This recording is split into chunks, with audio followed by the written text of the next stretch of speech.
plasy tompo vavy ao anatin'ny hafaliana tanteraka no iarahana aminao indray amin'ity alatsinainy maraina ity alatsinainy fa 17 ny volana oktobra 2024 herinandro vaovao indray no diavintsika menakavy noho izany dia isaorana ilaina ary no ny fitantanany sy ny fitahiny ka mahatonga antsika ho tafahoana indray amin'ny alalan'ny sary sy ny feo eto amin'ny miara-manonja MBS Radio Mada fandarana izay efa tsy soviana aminao ary afaka arahanao amin'ny Radio Mada mazava loatra amin'ny MBS Radio amin'ny fahitalavitra MBS eo ihany koa ny Facebook sy ny YouTube.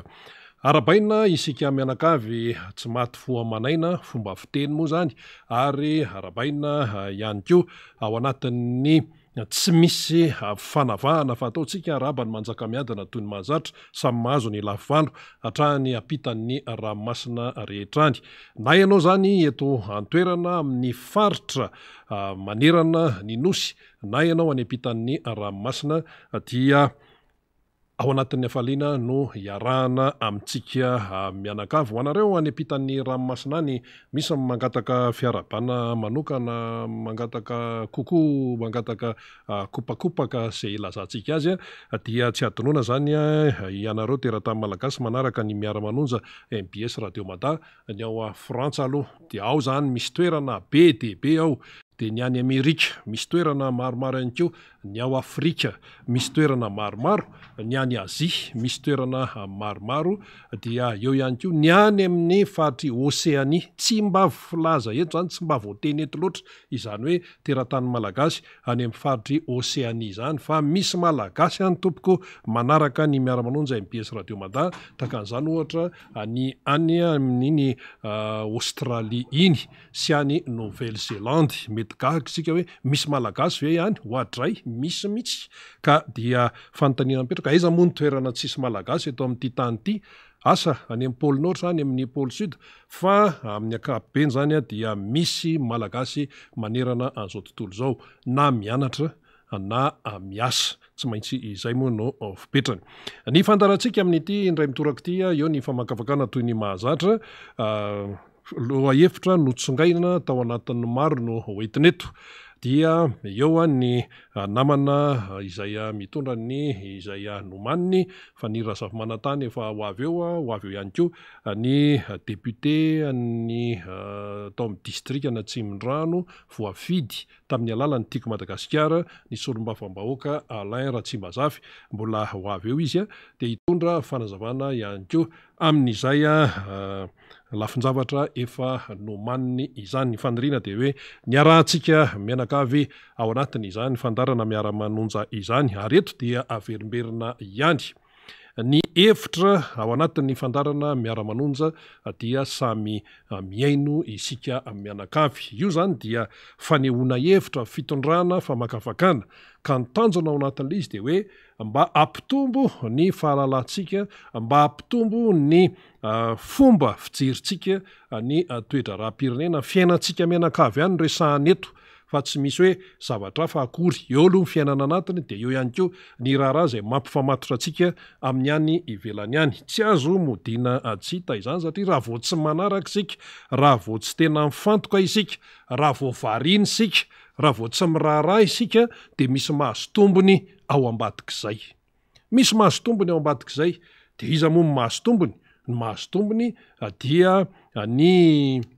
mieritreritra ny manao hitsin-dalana foana mieritreritra ny anambaka mieritreritra nyzao mieritreritra ny tsy mahasoa ny mpiarabelona aminy izay le mahasotombony raha ohatra ianao variana dia rehefa variana ianao dia ny zavatra atao hoe tsy tenina mahasoa no hitanao eo aloha eo zany fa niatsy nefa mandeha ihany miondrana ihany ny harem-pirenena mandeha ihany ity osikosoka isan-karazany ity mandeha ihany ny fandoroana amin'ny lafiny maro eto amin'ity firenena ity eto am-panombohana aloha dia tsy maintsy resahantsika aloha zany ny fiainam-bahoaka aloha tsy maintsy resahantsika ny fiainam-bahoaka efa niaina aloha zany tsika ny tamin'ny hoe noho ny fametrahana fitaovana ataon'ny jirama dia tsy maintsy misy ny fahatapahan-jiro zany no tiana resahana de efa ao anatiny tsara zany tsika tao anatin'le vanim-potoana izay nitenenina hoe manomboka zoma riva de hatramin'ny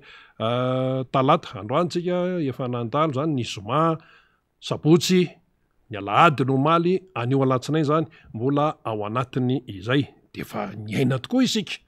ao anatin'izay le hoe fahatapahana izay fahatapahan-jiro na tiana na tsy tiana tsy maintsy misy fetraika amin'ny asa piarina ny olona izany toejavatra zany fa le izy moa zany de hoe tsy maintsy atrehana tsy maintsy io alohany misy de zakao zay zany le izy io alohany misy de zakao de mizaka ny malagasy zany ao anatin'izay hoe fahatapahan-jiro izay fanazavana hoentin'ny tompon'andraikitra fanazavana teknika iny eo zany lafin'ny teknika de mihaino ny olona fa le izy ene de zao hoe tsy vo hoe tamin'ity hoe fametrahana fitaovany no hoe tsy maintsy tapaka ny jiro fa izany fahatapahan-jiro zany ene efa sakafo hoan'ny malagasy izany délestage zany ene efa sakafo hoaniny efa mahazatra zany amin'ny fiainana andavanandro fa lizy fotsiny zany tamin'ity hoe lasa hoe raha ny teny aminay ao manodidina teny avahatra teny de misy hoe tapaka adiny 4 mahery tany de mandeha indray de tsy fantatra tsony hoe ahoana le izy zany no niainana an'le izy tsy tena misy hoe précis tsara hoe ahoana fa ohatrany hoe ara-kevikeviny eo marina hoe efa nisy lisitra navoaka le izy hoe am'izokatra am'izao ary amin'ny faritra ary sisa fa ianao zany ao anatin'le fiatrehana amin'ny fiainana tsy manana heritreritra ihany koa ianao zany hoe nde hiandry an'iny eo hoe ho ambesako eto ty jiro ty rovina no mirehitra zany tantarain'ny olona de hoe rovina no maty fa de ohatrany hoe mandeha fotsiny zany lay fiainan'ny malagasy ka ny nambara de ny hoe izany délestage zany raha nanomboka raisitsika tamin'ny 7 de efa sakafo hoan'ny malagasy zany efa mahazatra zany efa tsy de misy hoe miresaka firy intsony fa hoe rehefa tapaka de ary lizy tsy mampiomana ny atram'izay ty zany mbola zavatra afy ty le hoe fametrahana fitaovana io de hoe tsy maintsy misy fahatapahana de hoe fahatapahana amin'ny fandimby de zay aloha zany no atrehana fa le hoe efa fahatapahana hatram'izay de efa niainan'io raha ny teto Antananarivo tany aloha nefa ataontsika hoe tany amin'ny 10 taona lasa raha raitsika zany 2019 de tany amin'ny 10 taona lasa tamin'ny taona firy zany 7 ohatrany tsy reza ny resaka délestage zany ohatrany tsy miaina an'izany ny olona ohatrany tsy de nahitana fimenomenomana ohatrany tsy de nahenona hoe simba ny amparay anay sy ny sisa fa am'izao fotoana zao zany miaino ianao simba ny zao simba ny fanaovam-bolo simba ny tsy fantatra tsony ny télé sy ny sisa satria hoe midina be le courant zany de avy eo tapaka ny jiro de avy eo miverina tapaka de iny miakatra tapaka ny voltage zany ny fiainandra malagasy ankehitriny ka resaka fahatapahan-jiro ty efa tsy de miresaka firy intsony ny olona satria efa mahazatra le izy fa zavatra hita fotsiny de ny hoe raha ny fiainana isanandro de ao anatin'ny tena fahasahiranana tanteraka tafiditra ao ny resaka fanjifana tsy afaka miala am'izay satria hoe mpanjifa dia hoe ny mpanjifa zany minainaina ao anatin'le izy fa le orinasa mihitsy eny ny tena sahirana le orinasa mihitsy no sahirana amin'izao fotoana izao inona ny antony hoe nahatonga ny fahasahiranana zany orinasa mpamatsy jiro sy mpamatsy rano izany ny ankehitriny no resahantsika de tsotra ny valiny efa nisy aretina niotrika ela tao fa ty le miandry ty resaka politika sy ny sisa nefa le izy tena misy hoe mibahan-toerana de resaka teknika be mihitsy nahoana raha ny tany aloha tsisy délestage fa nahoana ny am'izao no misy zany délestage zany zay teny zay fotsiny no raisitsika tsy hidirantsika ny resaka teknika sy ny kipitsopitsony aloha fa zay fotsiny fantatry ny olona tany amin'ny 10 taona lasa tany alohan'ny 7 tsy miaina an'izany tsy nahenao an'izany resaka délestage zany ny olona tamin'ny ankapobeny fa am'izao lasa fiainana ilay izy de tsotra aza omena tsiny ny olona raha manao fampitana hoe tamin'ny andron'ny président Marc Ravalomanana zao ny zavatra nitranga zao ny ainanay ny am'izao a to mifanohatra am'izany tanteraka nefa misy ny fampanantenana tamin'ireny propagande reny ao sary ao ny arsiva isan-karazany matetika tsika eto amin'ny miara-manonjany mamerina ny zavatra teneniny mpitondra tamin'ny mbola vanim-potoana ny propagandy tamin'ny mbola tsy teo amin'ny fitondrana de misy fampanantenana isan-karazany miteneny zao avy eo a izy ihany no manohatra n'iny zavatra nytenenina iny zavatra hafa mihitsy no tenenina de tsy gaga tsika raha ohatra ka ohatran'izao le fiainan'ny malagasy zany tsy atao mahagaga mihitsy satria ao anatin'ny fitaizana am'resaka mahaolona ihany koa de any mihitsy no efa vo fitaizana any amin'ny madinika indrindra dia tonga ty amin'ny olon-dehibe ny resaka hoe zavatra atosaka any amin'ny sain'ny tsirairay zavatra hoe anolokolona ny sainy tsirairay de inona ohatra tezaina le malagasy tompoko am'izao fotoan'izao a itsiriritra ny any ivelany nefa nytenentsika tety any de ny any ivelany no atao ohatra ny any ivelany no atao zay hoe ipasohana an'iny aletika ao an-tsain'ny malagasy nefa tsika eto manana ny maizy atsika de inona ny zavatra mitranga rehefa anao zavatra de hoe ataotsika ohatran'ny miami de aveo mivadika indray le izy le izy ane miami malagasy miami zany ny tena fetimboany aloha de any Floride zany any Floride any États-Unis zay no atao hoe miami fa raha vadika eo teny gasy io zany mbola zavatra avy zany fa any Floride any États-Unis any amin'ny faritra atsimo atsinana ny États-Unis ny misy an'izany de hoentina makaina le sain'le malagasy atao ny fitokanana kianja Barea io mbola resabe moa io anarana kianja io de Samuel Eto'o no nafarana mpanao baolina ny ivelany any Afrika any nefa ianao zany eto manana mpanao baolina tena anisan'ny sangany be debe ny sangany eto amintsika fa ny any de mandeha koa zany atao Paris sisy Dubai tezaina am'izany ny sain'ny malagasy am'izao fotoan'izao ka tsy gaga ianao raha ohatra ka ny an'ny tena indray no lasa tsy raharaina fa ny vahiny indray no mitsiriritra ny eto de azagaga raha ohatra hoe misy mandoro eto misy ka tsy voarain'le malagasy ny mahazava-dehibe an'izay ka de drony io de tamin'ny herinandro teo zany zao raha ny ainantsika nandritra ny herinandro teo may etsy may ery may akarafatsika mandeha amin'ny lalam-pirenena may daholo ny tanety de misy maindray any Mananjary efa miaina ao anatin'ny maizina amin'ny fatapahan'ny jiro de mbola miaina ao anaty afobe misatatra ny afobe ety antany ilay tsona hoe malagasy amin'ny fandorana ny ety sy ny ry sady ao anaty maizina zany no miaina ao anatin'ny afobe dinona ny dikan'izany zany afobe sy ny maizina zany nefa any amin'ny faharavanana eny dikan'izany zany tsisy resaka hoe faminaniny zao tsisy an'izany fa tena hoe famakina fotsiny ny zavatra misy iainan'ny malagasy de inona ny faharavana tsy hoe ny hoe zavatra ny tontolo iainana simba tsy zay ihany fa le fiainan'le malagasy mihitsy no mepotika amin'izao fotoana izao de inona intsony no mahatsikatsika gaga mihitsy izahay satria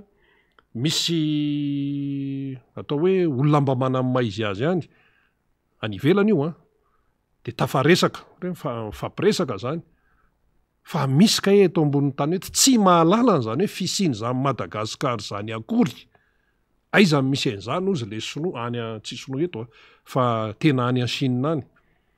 aiza misy an'izany hoe Madagasikara Maurice fatany i Afrika Atsimo fatany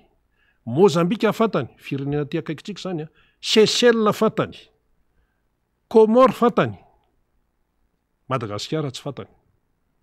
de gaga ianao zany hoe fa maninona no misy zany satria isika tsy miraharaha aloha tonga de izay mihitsy tsy miraharaha ny momba antsika isako misy zavatra atao dia tsy maintsy misy ambadika foana de tsy ao a ilay fitiavan-tanorazana zay ny eto Madagasikara eto ka ino raha moa le hoe fiainam-bahoaka moa nytenenina teo hoe zavatra misy zany sady miaintsika ao anatin'ny maizina no miaina efa misatatra ny afo be satria dorana daholo ty rehetrarehetra ty de eo de miodikodina eo tsy hita hoe ahoana nefa ianao aty zany a milaza ny aminy hoe tena atao ohatran'izao 2023 sinsisa de azagaga ianao raha ohatra ka isaky ny miteny na hoe misy zavatra atao de tsy mahatokontsony ny olona lasa miahiahy ny olona satria efa misy zavatra mitranga hitany masony eo misy zavatra mitranga de mitoa io hatrany amin'ny resam-pifidianana mitoa le raharaha any amin'ny resam-pifidianana de mitombona tsara mihitsy no nyteneny ny président Marc Ravalomanana tamin'ny fanamarihana ny 20 taona ny TIM tamin'ny farany teo tamin'ny herinandro mihitsy iny tany Tomasina ao Tanamboasainky ny aminy hoe mila mailo zay le mot-clé zay mila mailo ary naveriny matetika mihitsy ity le hoe mailo ity fa maninona mailo tsy maintsy mailo isika satria ny toe-javatra izay mitranga ary efa hitana pirofo mitoaka amin'ny tendany hita isanandro dia misy zavatra tsy mety foana misy hoe misy zavatra ambadika foana satria tsy ilay fitiavan-tanorazana no manosika ny sasany fa efa misy kajikajy meloha zay misy kajikajy meloha ianao ane raha nala fanadinana ohatra hoe raisitsika hoe fanadinam-panjakana ohatra hoe BPC baka CP aloha tsy resantsika satria any amin'ny CP mbola tsy hainonan'ny zavatra tsy manjary aloha raha teo amin'ny tantaran'ny fanadinam-panjakana aloha amin'ny ankapobeny fa hoe BPC sy baka ny raisitsika efa nainonana hoe misy mitrisy efa nisy tratra raha fanadinana ho azany atao ohatra zany ay zany le mpianatra satria ny fanadinana tompoko de fifaninanana io zay hoe adininy ianao hoe manahoana ny fahaizanao fifaninanana le izy fa ay zany le mpiadina sasany zay iasan'ny ataontsika hoe asan-demony ao anatiny ao tsy mianatra izy fa ny efa masaka ao an-tsainy de ny hoe hitrisy hifraudy zay ny efa masaka meloha ao an-tsainy ka ny ao an-tsainy amin'izay de hoe rehefa miatrika fanadinana eo de tsy maintsy ho afaka satria za ndray tsy miraharaha zany na mianatra na tsy mianatra fa za de efa ndeha hifraudy aloha de zay no efa masaka ao an-tsain'le mpianatra manao an'izany asa tsy manjary zany de ny meloha mbola vao tsy miditra any amin'ny salle de classe any amin'ny efitrano anaovana fanadinana any izy de efa izay no masaka ao an-tsainy ary le izy tsy hoe masaka ao an-tsainy fotsiny fa efa misy préparation ataony manokana any efa miomana izy zany hoe iomana ny angalatra de rehefa misy zay de zay no mahatonga n'inona rehefa hoe fanadinana eny efa na fanadinana any ampianarana io na fanadinam-panjakana io misy ny jury de misy ny fametrapetrahana ny rindran-damina isan-karazany mba ahafahan'ilay fanadinana mandeha amin'ny tokony izy dikan'izay mametraka ny fahamailona zany le hoe mailo ninona ny mpikarakara amin'ny fanadinana ny mpiambona sy ny rehetrarehetra matoa misy reny de hoe mailo zany satria ny ratsy tsy kely lalana zay le fiteny malagasy zay ny ratsy tompoko tsy kely lalana de misy miteny any zany hoe kanareo ane na iteny eo na aninona eo raha mety any ambadimbadika any efa misy manomakomana zao sisa ataontsika hoe entre parenthèse zany sa resaka zany resaka mandeny amin'ny fiarahamonina zany tanterineto zany hoe nareo na ininina eo ary nareo na hitabataba eo ary nareo ny any ambadika any efa mametrapetraka de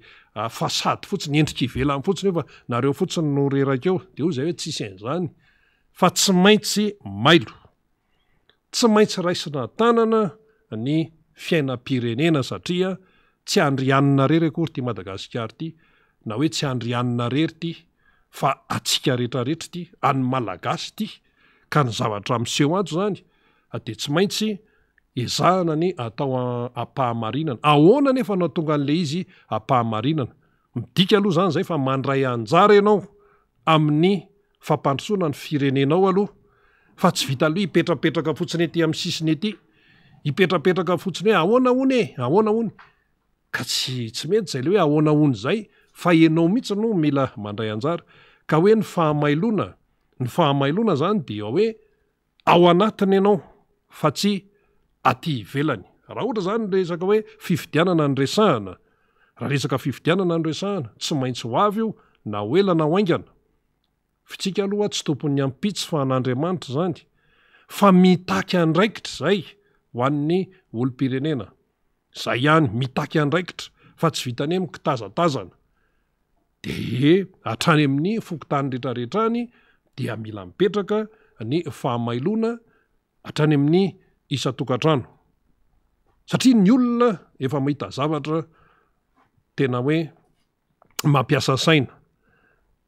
miaya ary ny aya hozy malagasy ny aya tsy havanana raha fifidianana hoe ao anatin'ny fahamarinana ny tadiavina de tsy maintsy mipetraka izay fahamailona izay satria tena misy spesialista mihitsy amin'ny alatra zay misy spesialista amin'io zavatra io ary liza mantsy mahagaga rehefa mandeha zany ny raharaha ohatra antony hiatrika fifidianana sy de efa misy foana ny miketrika any ambadimbadika any zany tsy hoe fironona fa matoa misy reny doublon ireny matoa misy reny karapanondro be dehibe nisy nanipy tao ambany tetezany tanjom-bato reny de olona nanao an'ireny fa tsy hoe tongatonga ho azy fotsiny am'izao matoa misy ny fanadisoana hoe anaran'olona diso matoa misy ny anaran'olona tsy any anaty lisym-pifidianana ohatra hoa ny anaran'ny pasteur Lalarasiandrasina ne tsy tao anaty lisym-pifidianana nefa tsy faravohatra dia tsy tao anaty lisym-pifidianana de iny efa nandeha tamin'ny vaovao iny no atsika izay nanaraka tamin'ireny eto Antananarivo tsy faravohatra tsy tao anaty lisitra ny anaran'izany olona zany nefa izany tsy malala an'izany président nefitsika teo aloha izany tsy malala an'izany fa tsy tao zany zao de zavatra tena hoe tena tsy hoe mahalasa saina fa avetrany raha hoe mbola isy fifidianana koa raha mbola hoe resam-pifidianana de tsy maintsy mailo ny olona akoatran'izany moa ny any amin'ny toerana lavitra be any keto Antananarivo ary be dehibe no nikimenimenina tamin'iny vao mainka fa ny amin'ny faritra lavitra any zay ka mba tsy iverenana zay intsony de tsy maintsy mailo zany na tiana na tsy tiana nahoana ihany koa ny tsy maintsy hoe mailo ny fisehon-javatra miseho ka tao ao ohatra fotsiny zany zao hoe taditsika tsara nisy an'ireny le hoe karapokitany atao biometrie de ny teto Antananarivo aloha de hoe reny zany fa mivoaka le izy fa talohan'iny ine mbola nisy inona zao reny le hoe komity loharano reny hoe manao ny asa zany de misy ny fandraisana anaran'olona sy ny sisa ohatra zao ny teny aminay teny Avaradrano de nisy any zany de hoe fandraisana anaran'olona de ny any amin'ny tokantrano any mbola tsisy resam-pifidianana zany fa tamin'le resaka hoe karapokitany biometrika efa nisy an'izany ane de raisina le anaran'olona de be dehibe amin'ny afaka mijoro vavolombelona amin'izany de hoe ahoana de karapanondro hoe sy ny sisa de hoe ahoana anaovana karapokitany biometrika de ny taty Antananarivo hoe nivoaka ny karapokitany biometrika efa nentina teto fa ny tany amin'ny toeran-kafa ohatra ny tany aminay ohatra ny mbola tsy hitanay zany de reny zao efa misy hoe fandraisana anaran'olona sy ny sisa tsy fantatra hoe ahoana ny nefaran'ilay karne-pokitany zany raha zay aloha ny raisina ohatra fa ny teto Antananarivo efa nahazo fa tany amin'ny toeran-kafa mbola tsy azo nefa efa nisy fandraisana anaran'olona ity hiditra amin'ny resaka lisym-pifidianana hoe tsy maintsy hoe hiatrika fifidianana zany de mandeha zany ny sain'ny olona hoe efa nisy an'izao tamin'ny resaka karapoky tamin'ny biometria ohatra fotsiny iny ohatra fotsiny iny de nefa ny hiditra amin'ny resaka hoe atao zany ny lisym-pifidianana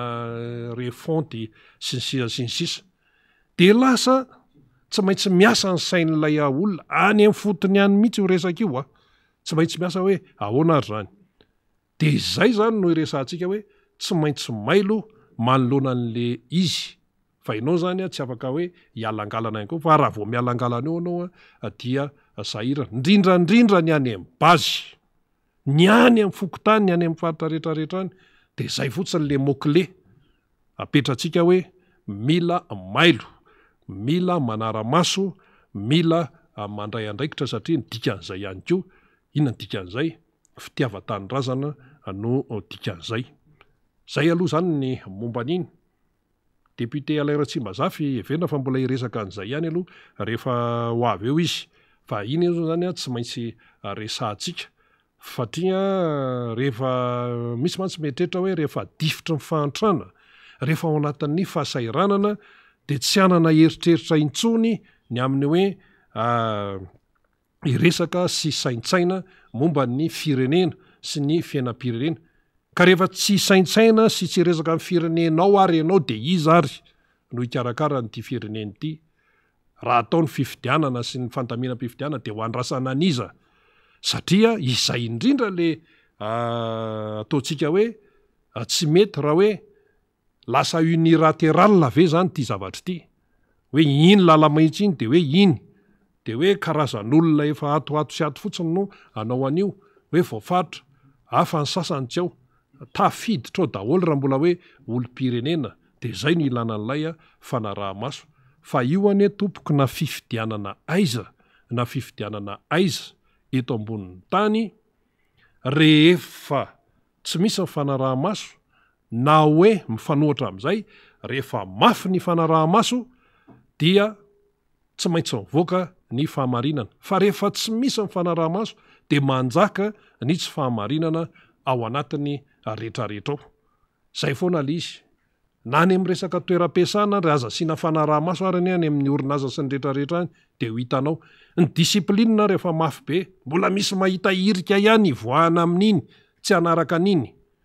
zay anie le izy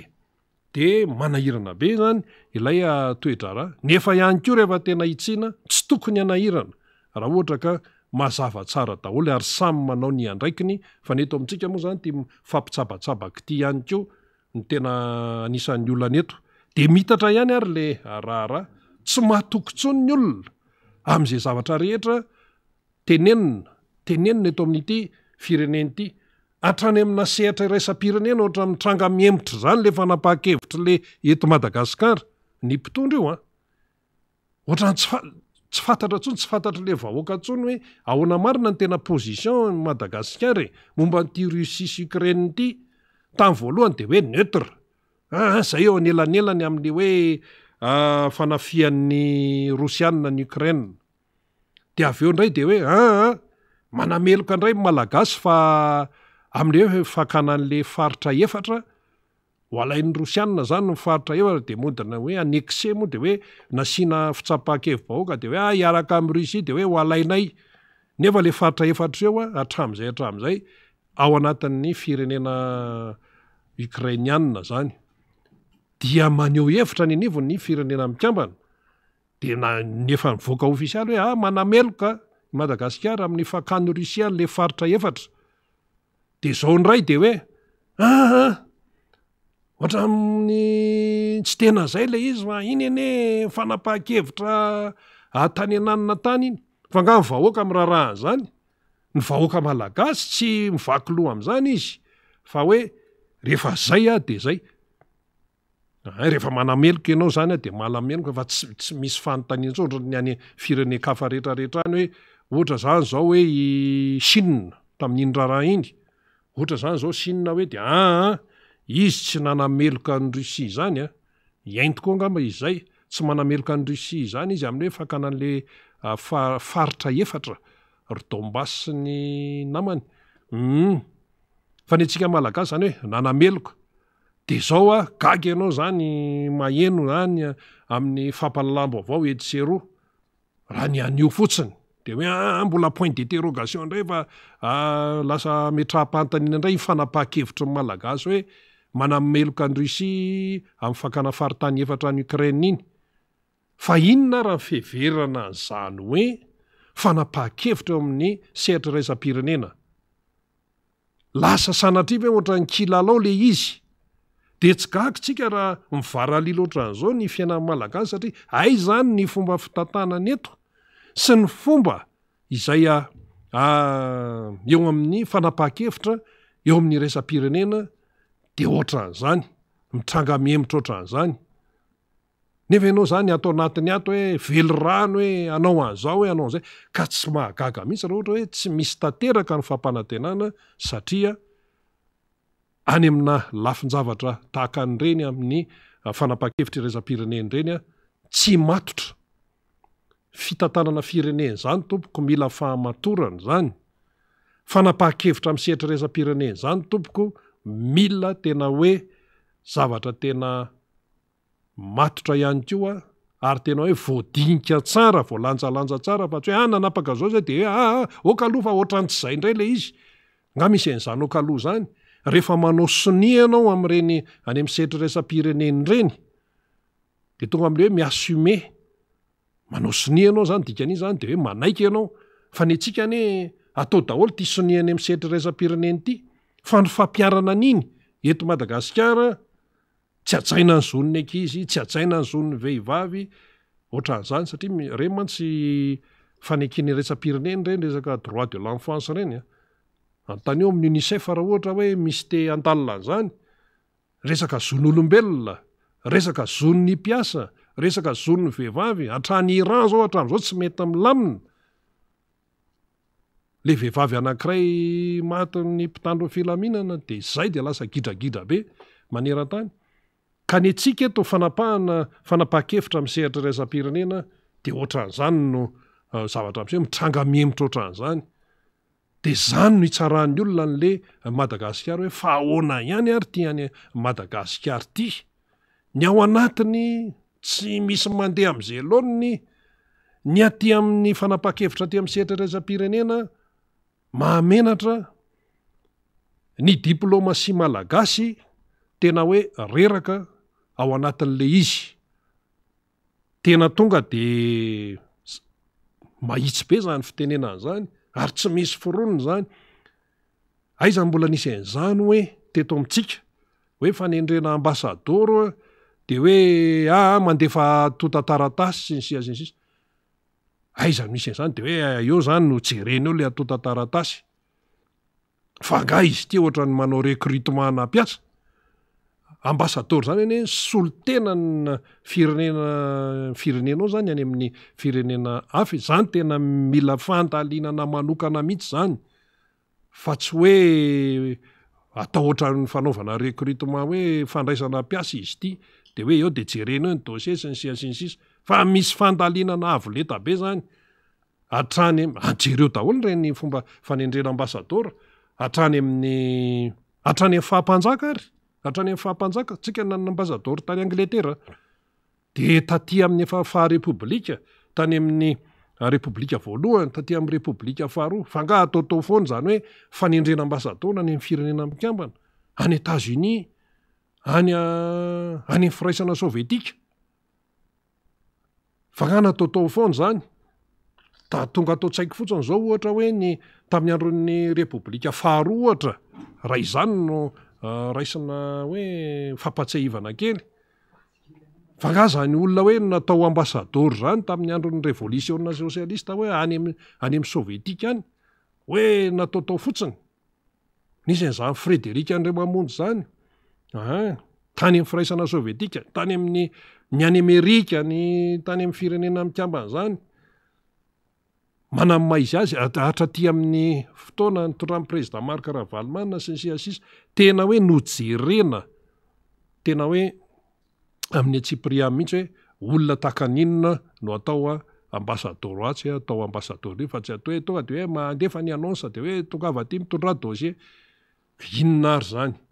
zay le resaka diplomasia izay isika zany zao raha ny tety andro de hoe volana oktobra de commission mixte eo amin'ny Frantsa sy Madagasikara amin'ny resaka Îles Éparses de oza mipiaino oza mipitazana zay indray le resaka Îles Éparses inona ary natao am'izany de normal ny olo raha miteny an'izay satria ianao any amin'ny Frantsa indray ianao no ty le resaka commission mixte aloha fa tena malasa saina ny olona tsy hoe le olona mandrafitra n'le commission mixte no hoe mampisy resabe tsy any amin'ny resaka olona mihitsy fa any amin'le resaka foto-kevitra mihitsy no mampametra-panontaniana ny akamaroan'ny olona i Frantsa no fandrinja aminao mifanjinja aminao amin'ity resaka ity de lasa indray nanao commission mixte nefa efa misy résolution firenena mikambana ary tamin'ny 13 décembre 1979 13 décembre mora tadidina moa satria anniversaire président Macron Allemagne no 13 décembre io fa io koa le résolution Nations Unies momba milaza mazava hoe any Madagasikara ny Îles Éparses ny Frantsa nga mody fanina izy amin'io fa ianao malagasy indray no miary hoe hiara-iasa aminy ahoana zany no atao sinsisinsis misy ny feona te Madagasikara de misy ny feonana any Frantsa de hoe tamin'ny volana lasa teo tamin'ny septembre ny tokony atao de hoe ahemitra amin'ny octobre zany zao de fa ahoana koa zany tena vonina ve sa ahoana raha ny zava-misy any amin'ny Îles Éparses any ane efa misy terrain d'aviation ne any efa misy frantsay misy miaramila frantsay ne any ny mpanjono tera-tany malagasy mba tafiditra tany amin'ny faridramasina tany nahita faisana tany satria ao amin'ny canal de Mozambique ao mantsy ny akamaroan'ireo le Îles Éparses reo de nisy mpanjono zany tera-tany malagasy amin'ireny le sambo kely lakana kely reny nandeha lavitra tany fa saika nahita faisana fa ozy ny frantsay hoe anay ty zay mantsy ny dika ny tenin'ny Macron hoe anay ty ici c'est la France anay ty inona no teneninao eo de lasa ianao mijokojokoina hoe alao mahiaraka iasa andao mba asina commission hoe sinsisinsis de alao tsorona mihitsy raha ny am'izao fotoana zao ny Îles Éparses ve mampivaky lohan'ny frantsay am'izao nefa tsika hoe iresaka aminy sinsisa ny mampivaky lohan'ny frantsay zao am'izao fotoana zao dia io resaka Ukraine io zany mampivadika atidohan'ny frantsay ny mampivadika atidohan'ny frantsay ny resaka carburant ao amin'ny zareo satria misy grevy any amin'ireny raffinerie sy ny namana reny any amin'le lakile mihitsy de misavoritaka ny famatsiana solika any Frantsa efa tao anatin'ny herinandro mahery zay satria misy grevy zany mampivaky lohan'ny Macron zao sy ny fitondrana gouvernemanta tarihan'le Ramatoa Borne zay lehibe any gouvernemanta any Frantsa zany mampivadika atidohandry zareo zao de manana heritreritra ve izy mbola andinika an'izany Îles Éparses any aty amin'ny malagasy ety de asa aloha fa mampisavoritaka andry zareo de ny resaka carburant ao a Frantsa ny resaka fanapahan-kevitra miaraka amin'ny OTAN sy ny tandrefana miaraka amin'ny Amerikanina momba n'ity beloha ataon'ny Poutine ity any Ukraine zany mampivadika atidohandry zareo ny resaka famasiana gazy satria rehefa tsy mandeha tsony ny avy any Russie satria misy fanarahany hoe ny vondrona Europeana ajanony any zay gazy rosiana fa io no ampifilafilaina eo de hoe andao hitady gazy any amin'ny firenen-kafa zany no mampiasa saina Andrew Macron sy zay mpitondra any Frantsa any ianao nefa ato hoe Îles Éparses fa andeha zay fa misy commission mixte de ndeha hidinika an'izany atraiza mieritreretanao ny fahombiazana manoloana an'izay fa hitan'ny olona ny fahalemeny ny diplomasia eto amintsika hitan'ny olona de loloviny ao anatin'izay le izy loloviny ao anatin'izay de eto zany tsika de miandry indray tamin'ny septambra de ampendrasana alao indray amin'ny anina de hoe ahoana le olona ovay le ao anatin'le commission mixte na ovany impiry ary io tsika koa fa zatra nytia manovanova ty tsy fantatra hoe ahoana gouvernemanta hoe kitiany impiry efa fanindimy sa fanineniny de efa lesona ve zany sa ahoana ka inona no atenaina amin'io ary nefany efa misy ny résolution zany ny tena nisan'ny fanapahan-kevitra faratapy ny tompoka eto ambonin'ny tany ianao aty amin'ny adversera aty indray ianao no hoe anao hoe iaraka idinika sinsisa Nations Unies ary efa miteny fa inona indray ary ny amboniny résolution ny Nations Unies inona ny amboniny zay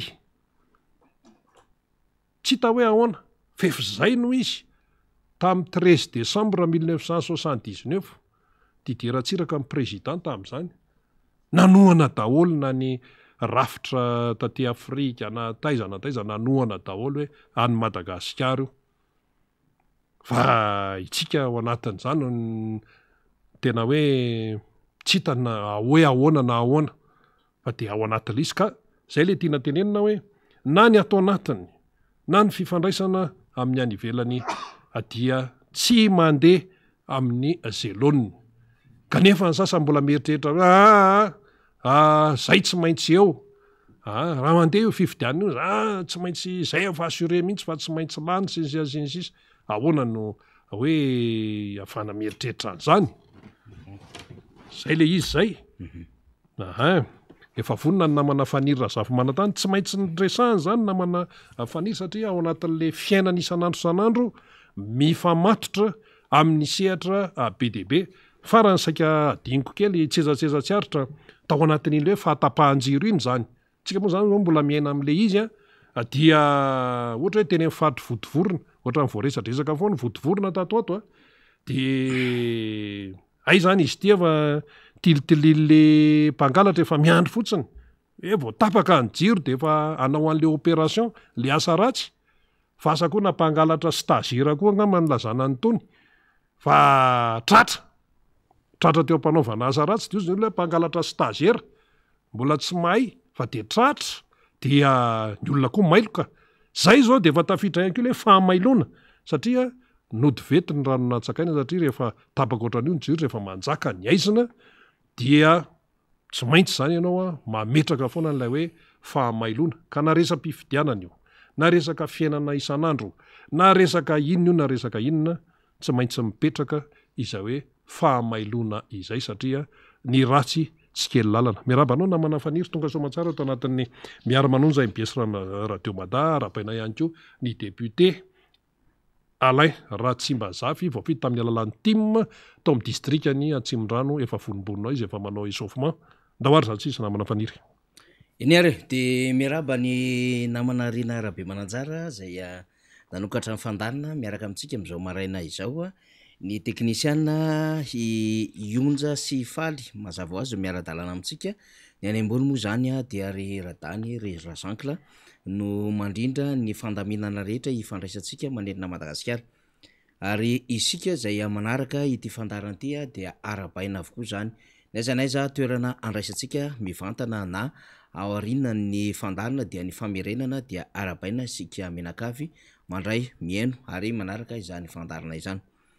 ialana tsiny tamin'ny herinandro teo Rina ny fandarana zay nitotosaitsika tamin'ny zoma fa ratsy dia ratsy ny tambazotra zany ka tsy ny fanaraka ny sary sy ny feo tena tsy ny fanaraka misy elanelany be misy le izy dia anaovana fialantsiny atsika satria tena efa mba miezaka ihany izahay aty amin'ny foibe kanefa dia tsy miankina aminay moa le izy zany dia ialatsiny indrindra satria tsy anisan'ny mpamolavola nle lafin'ny tambajotra eo amin'le resaka réseau isika eto fa zay ny zava-misy dia voatery miaritra be isika dia nahatsapahantsika ny amin'ny hoe tena tsy afaka nanaraka atsakany sandavany dia voatery nanipy manokana n'le fandarina zany ny teknisiantsika ary faly tao ambadika atao taorinan'izay dia anaovana fialatsiny atsika zay rehetrarehetra zay satria misy manaraka mivatana amin'ny alala ny tambajotra ianareo zany YouTube sy ny FB ny radio moa zany manerana Madagasikara dia mandray mivatana maromaro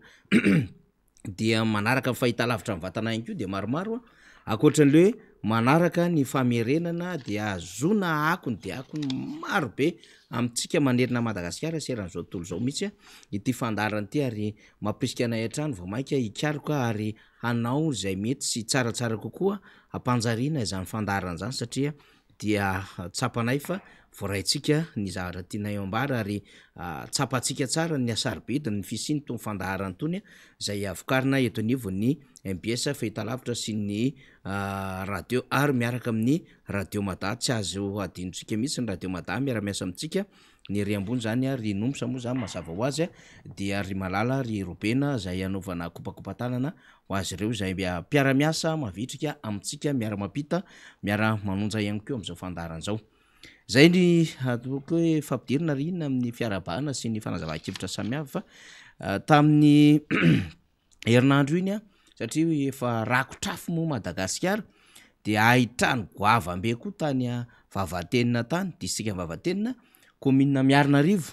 ary fatapatatra fa tafo any amin'ny fitopolo zany fitopolo tafo tany hoany ro trano zay ripaky ny afo zany tany Vavatenina ny tany maro mandeha koa ohatran'izany sarotsika tsara angamba n'le hoe lalana makany amin'ny RNCC iny de misy an'le hoe maro mandeha de afaka an'le tetezana lava be iny de misy tanàna io de ahitrano goavana ihany koa tany maro mandeha zany de tena nampalahelo satria tapaka moa zany lalana de tena maro be ireo trano zay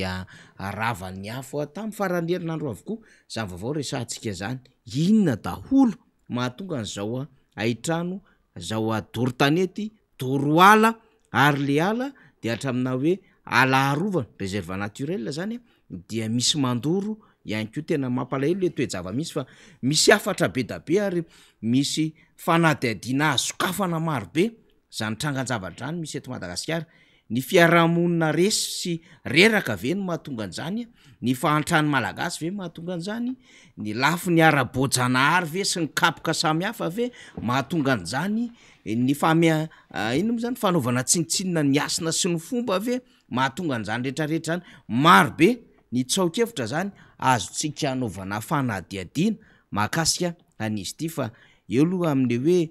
ny zavatra rehetra dia misy antony sy dikany avokoa rehefa vahabahana le izy rina ary rehefa karohana hoe inona mahatonga an'izao afo miparitaka zao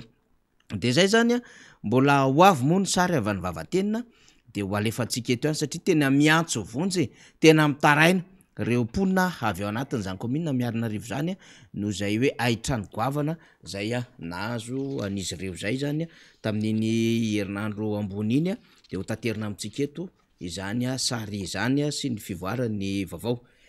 akoatran'izay tamin'ny zoma iny rina zoma iny nandray an'le tovolahintsika le hoe victime tamin'ny antsojay nataon'ny polisy municipaly mifandray tamin'izy ireo mele nisy resaka akosa hoe reraka mitondra an'le akoho ilay poulet rôti nentina mandehandeha efofolo any hoany dimy arivo sy ray alina ny masokarenany ray de dimy alina sy ray etsy masokarenany folo de rehefa reraka de crampeny tanana de nakatoerina teo amin'ny lapan'ny tanàna teo de napetraka teo le izy de mibatay ny polisy municipaly vavy de nanaraka moa le namana dia tsy nahazo ny raro mihitsy de mivezivezy teo ihany de miezaka ambana ame vola kely azafady indrindra kanefa dia tsy soitiny zany taorinan'iny dia niditra tao am'le toerana ty hoe brao an'ny polisy municipaly kanefa dia trerina sy opa felaka no nahazo an'le namana zany araky ny nambarana zany zay izy ny tantara tamintsika teto fa tsy isika akory no miezaka ny mamorona tamin'iny trangan-javatra tamin'ny herinandro ambony iny de nitaraina satria tany hoany amin'ny talata na alarobia no nitranga sy zavatra y de nitaraina teto amitsika teto izy hoe zao ny zavatra nahazo fikaramana fitadiavana asa madio ary vokatry ny aretina faharerahana satria tsy mora mitety Antananarivo mitondra an'ireny akoho mba ho varotana reny zany ka hatramin'ny androany ny fandray tam'le ranamana zany de tsy hita lano ny polisy ny poulet rôti an'olona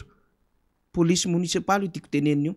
de mihintsika fa mieno atsika ingabe ny tanàna de hoe mba hanaro sy izay tompona andraikitra eo anivon'izany polisy municipaly zany mba hanao fanadihadiana zay mba hanaka an'izay zavatr'olona zay fa raha ny tokony ho izy raha ohatra zany ka nandika lalàna le namana de tokony misy famaizana araky ny lalàna de sady namerina ny entan'olona no tokony misy hoe tataovaketrana tataovana etra fandikan-dalàna zany le namana zany fa tsy ny akoho no hoanina fa tsy ny sakafon'olona zay hitadiavan'ny olona anatin'ny asa madio de atao hoe tsy nohaniny zareo raha ohatra zay koa mba mety mahafaly ny fony fa aiza le izy zavatra bitika zany kanefa mandreraka be mieritreritra an'izay riny tokony hoe sazany natao hoe zay indrindra raha ohatra hoa misy fandikan-dalàna mihoatra an'izay zany de tokony ho tenenina le izy hoe ohatrinona le fandikan-dalàna de averina amin'ny olona le izy sakafo masaka inginy tsy afaka tehirizina ary mihintsika fa tsy manana fitehirizana azy vatamangatsika ny anivon'ny polisy munisipaly fa hatram'izao zany tsy miverina ny entan'ny olona efo herinandro latsaka kely zany zay de mandry ve madio ve milamitsaina ve ny polisy munisipaly na Antananarivo renivohitra naka an'izay entan'olona zay hoe tena bandy kely miala avy any Ambohimandroso any Antsiriry be tonga eto Antananarivo vo herinandro hitady vola hamelomana vady aman-janaka akoho mandehandeha ny varotana eto Antananarivo renivohitra tena tsisy pitié mihitsiny ho an'ilay polisy nanapatra an'le izy de mitsady raisentsika mibe ny tanàna hoe mba hanaro teneno leo anivon'ly polisy munisipaly ary raha misy tompona ndraikitra hoa de anjaran'izy ireo ny tokony mba hanao fanadihadiana antany na ampiantso an'le olona le niaran'zany satria efa mivahiny vatana teto amitsika teto irina zany zay niaran'zany trangajavatra zany mbola nantany hoy ny amin'ny hoe fa tafaverina ve de mbola sy tafaverina tsy hitatsony tena trop le zavatra raha ohatra zany ka ve tsy possible namerenina an'le sakafo farafaratsiny zavatra tsy andrariny zany mba havereny ny volan'ny olona ary raha tsy amerina ny volan'ny olona masokarena mahadidio mba asivo farafaratsiny ihany zesta zany satria mampitondra alahelo ao anatina fitadiavan'olona sy asa madio an'olona n'izy kanefa de misy mifaly eo anatrehan'zany mandrapaka mihinana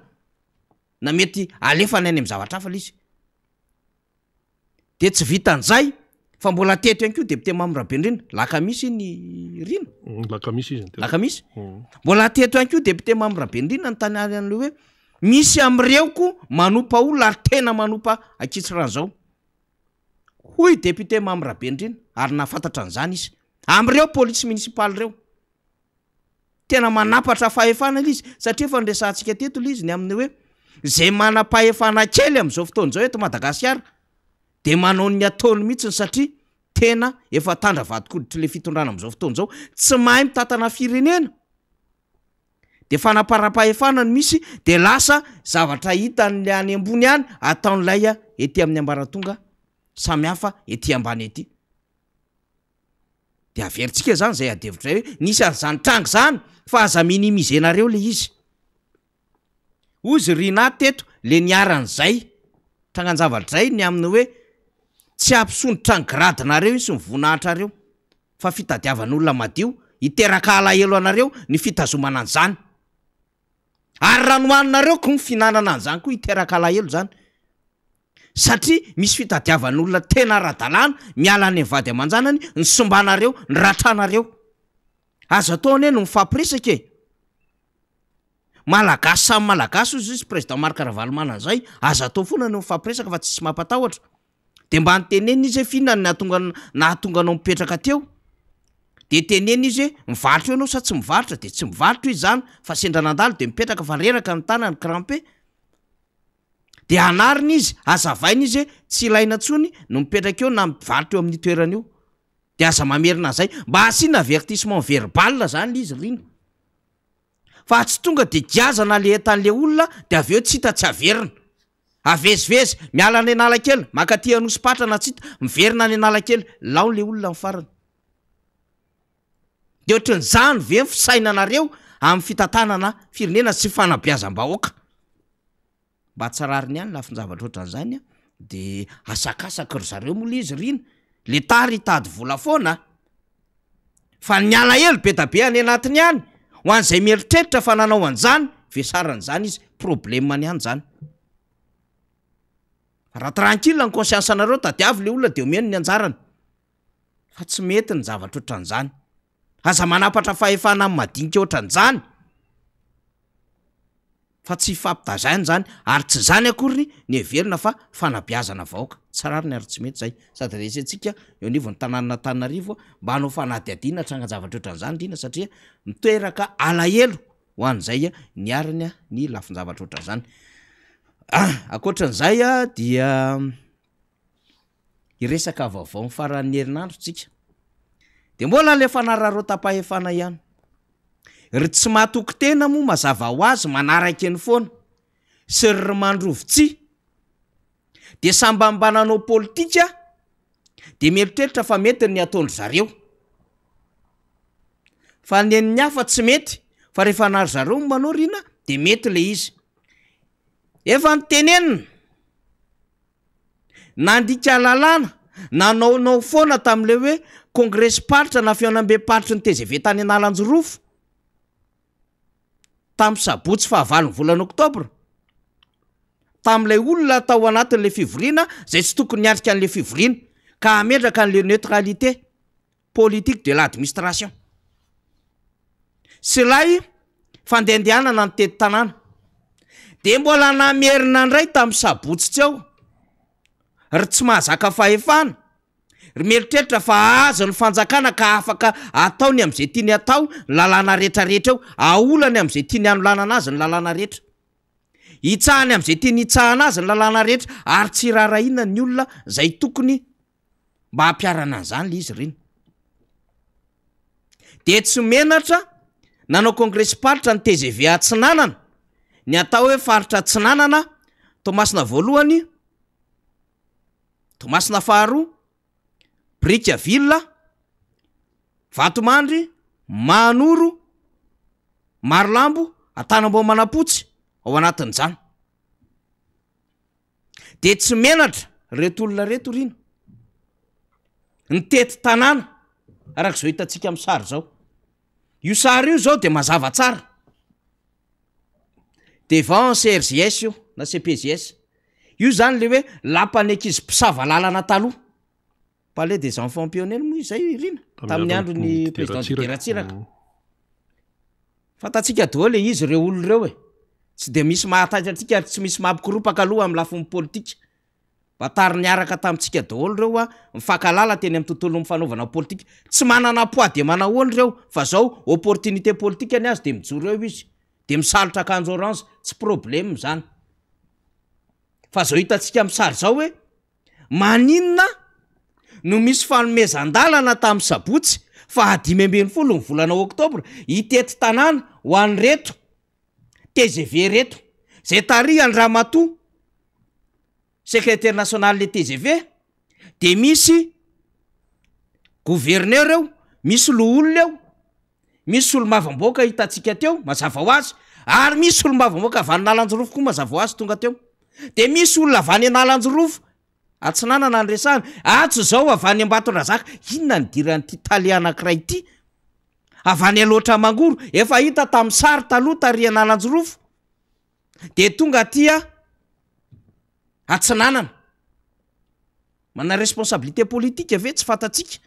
fa zany hoe tsy olona vao Atsinanana avokoa zany rina no niatrika an'le izy fa misy avy any loatra mangoro misy avy any Analanjorofo ary misy be ny tanàna avy any mihitsy azy tonga ny sasany miazakazaka manaraka an'ilay kongresy paritra ny TGV atia Atsinanana io zay tsy mampikorupaka hoe reo ny sarin'le olona tsy mahataitra atsika zany satria mba fantatra daholo hoe izy reto bandy reto manahoana ny gabarit politikany trano problème atsika fa eo amin'le lafiny fampiarana ny lalàna eto Madagasikara vao tamin'ny sabotsy 9 ny volana oktobra ny atokotiko Madagasikara no nikasa anao voalohany fankalazana ny 20 taona ny atoko de fampiratiana tsary tantaran'ny atoko sy lalina ny diavy ny filohan'ny atoko faharoa redynamisation ny atokotiko Madagasikara de nomena izy ireo autorisation ihany avy any amin'ny préfet rina fa inona no nataony de vakitsika le izy aksankely ampovoa mifalazavady voilà io izy io itya fanomezan-dalana lalina faharoa midy ty ministère ny intérieur sy ny décentralisation de préfet zany to Tomasina de iny ty liberté sa iny io iny io liby io dia ato anatin'izay anao famorim-bahoaka 2022 le izy zany io zany le laharana de ampidino mamea lalana ny antoko ty manatanteraka famorim-bahoaka ao anaty trano exa magron sabotsy 20 oktobra 2022 manomboka amin'ny 7 vora maraina ka hatramin'ny tsy tako tsara lisy valy le farandry hatramin'ny enora arivo eo zany iny autorisé le tamin'ny sabotsy 20 oktobra fa zao ny nasiny am'izay eto noho izany ny mpangataka dia de enotsika tsara le izy tsy mahazo eno voalohany tsy mahazo mivoaka ny faritry ny magro fa ao ihany mamory ny mpikambana ao aminy tsy problème zany eny ary faro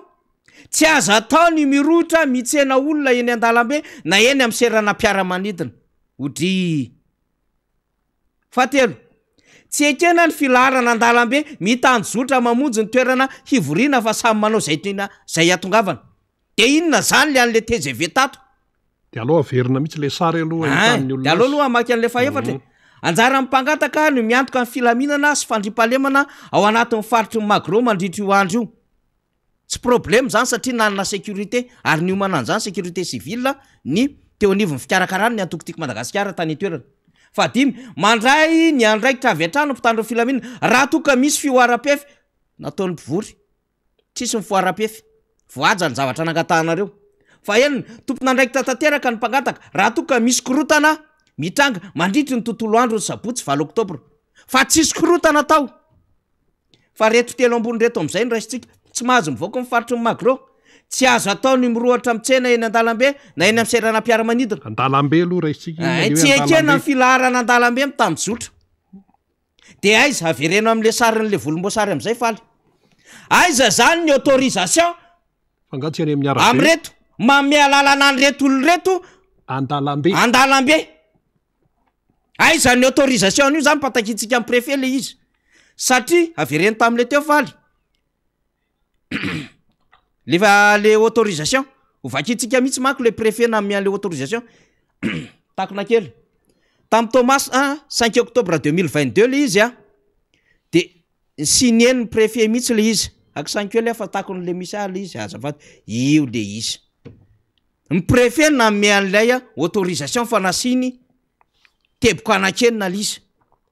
de angatahantsika zany hoe aiza ny autorisation reto TGV reto nanao an'le congrès paritra tamin'ny sabotsy tao amin'ny CPGS eo amin'ny carte zany ange mazava ho azy CPGS zany ne manoloana eo anatin'ny faritry ny tokotany mpanjakana ane zany satria ve misy gouverneur reto tompon'ny tanàna satria ve anareo daholo ny loolona anareo ny solombavam-bahoaka anareo mibe ny tanàna de manao zay tianareo atao nareo de manao mizana tsindrinila démocratie à 2 vitesses liberté amin'ny sens samy tondrana azy le izy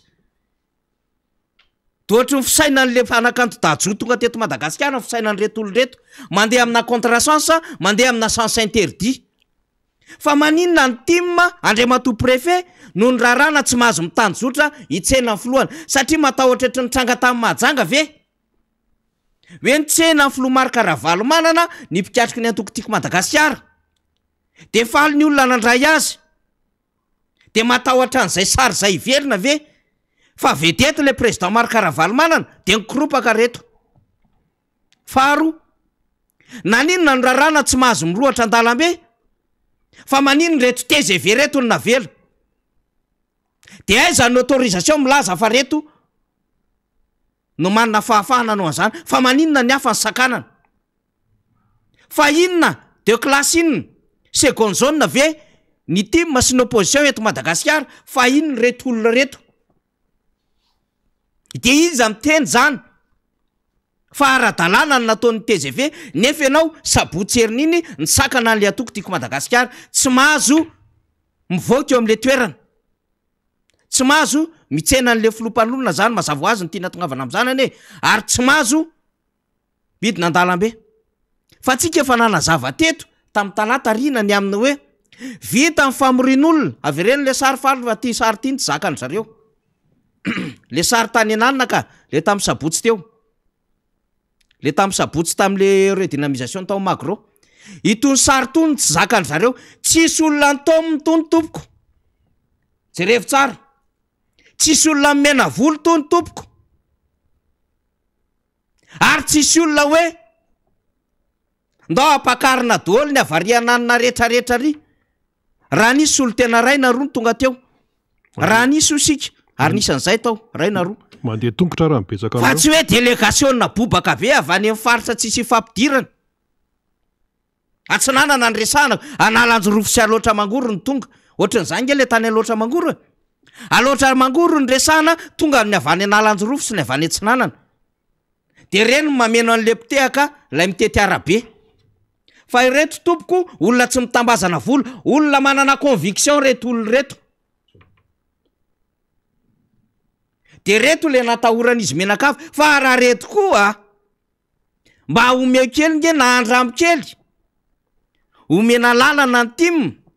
de mba mandehany amin'ny arabe tahaka n'izay efa hitanareo zany tany mahajanga fa savritaka reto olo reto de zay ny atahoran'le fitondrana fa io isika systema mandrovitsiny ataon'le fanjakana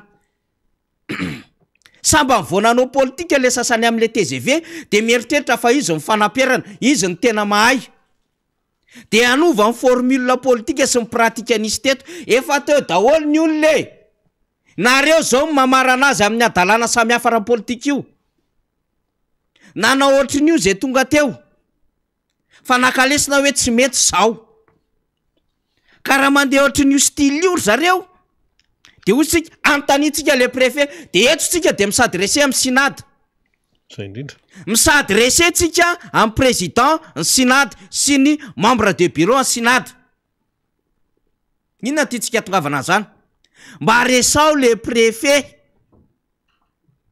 inona ny zavatra hanomezana azy alalana ho an'le TGV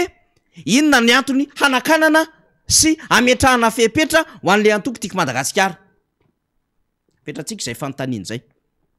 mila miresaka an'le mpiatroka ho aminy zany tsy mpiatroka moa mazava ho azy ny tiantsika tenenina fa lay mpikambana ho aminy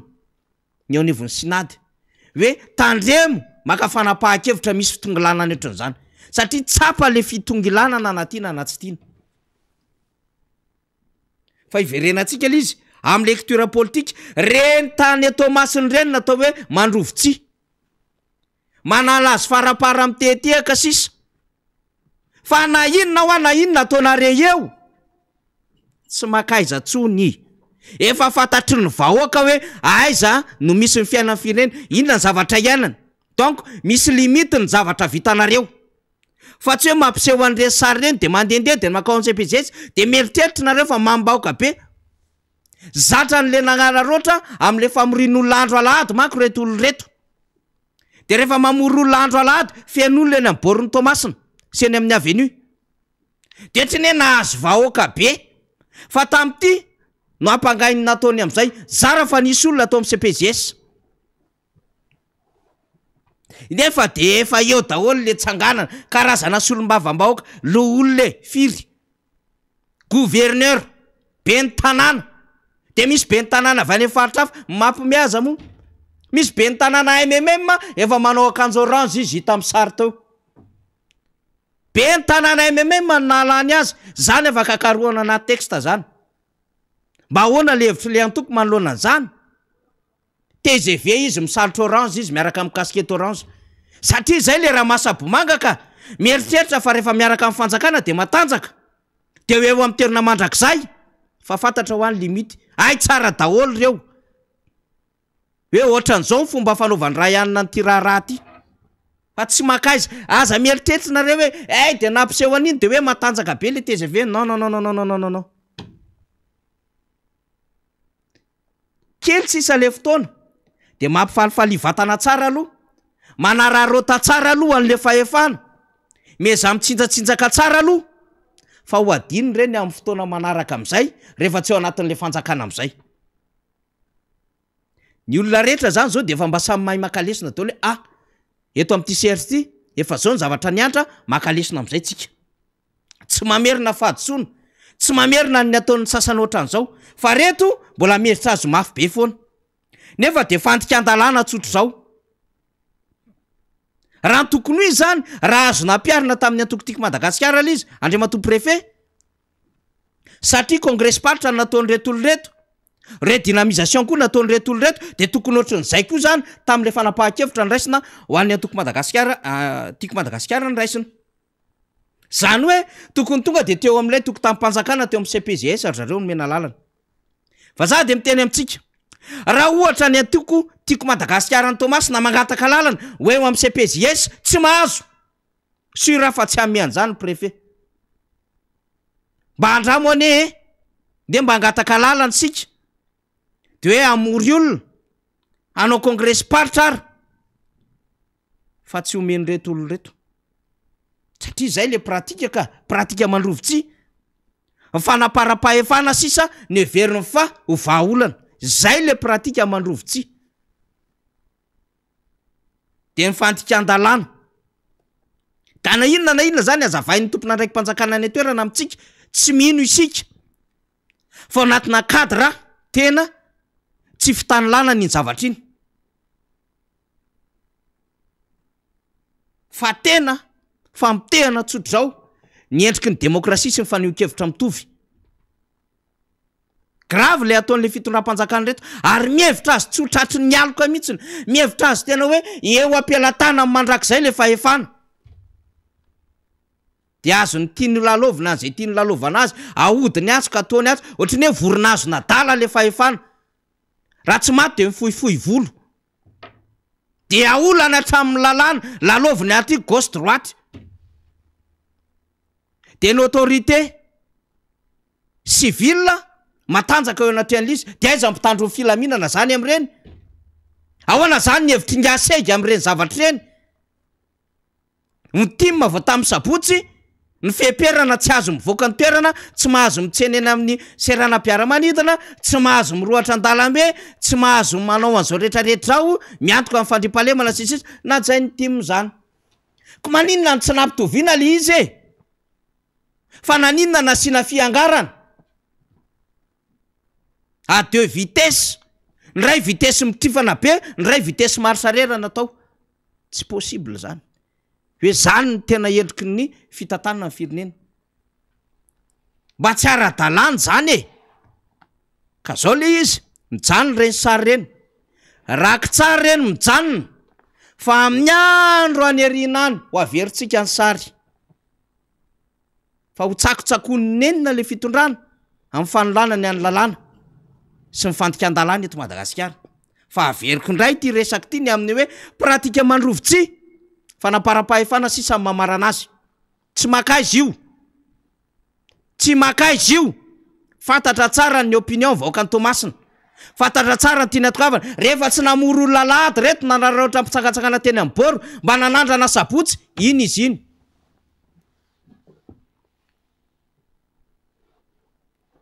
de raha nanao ihany ny timma sabotsy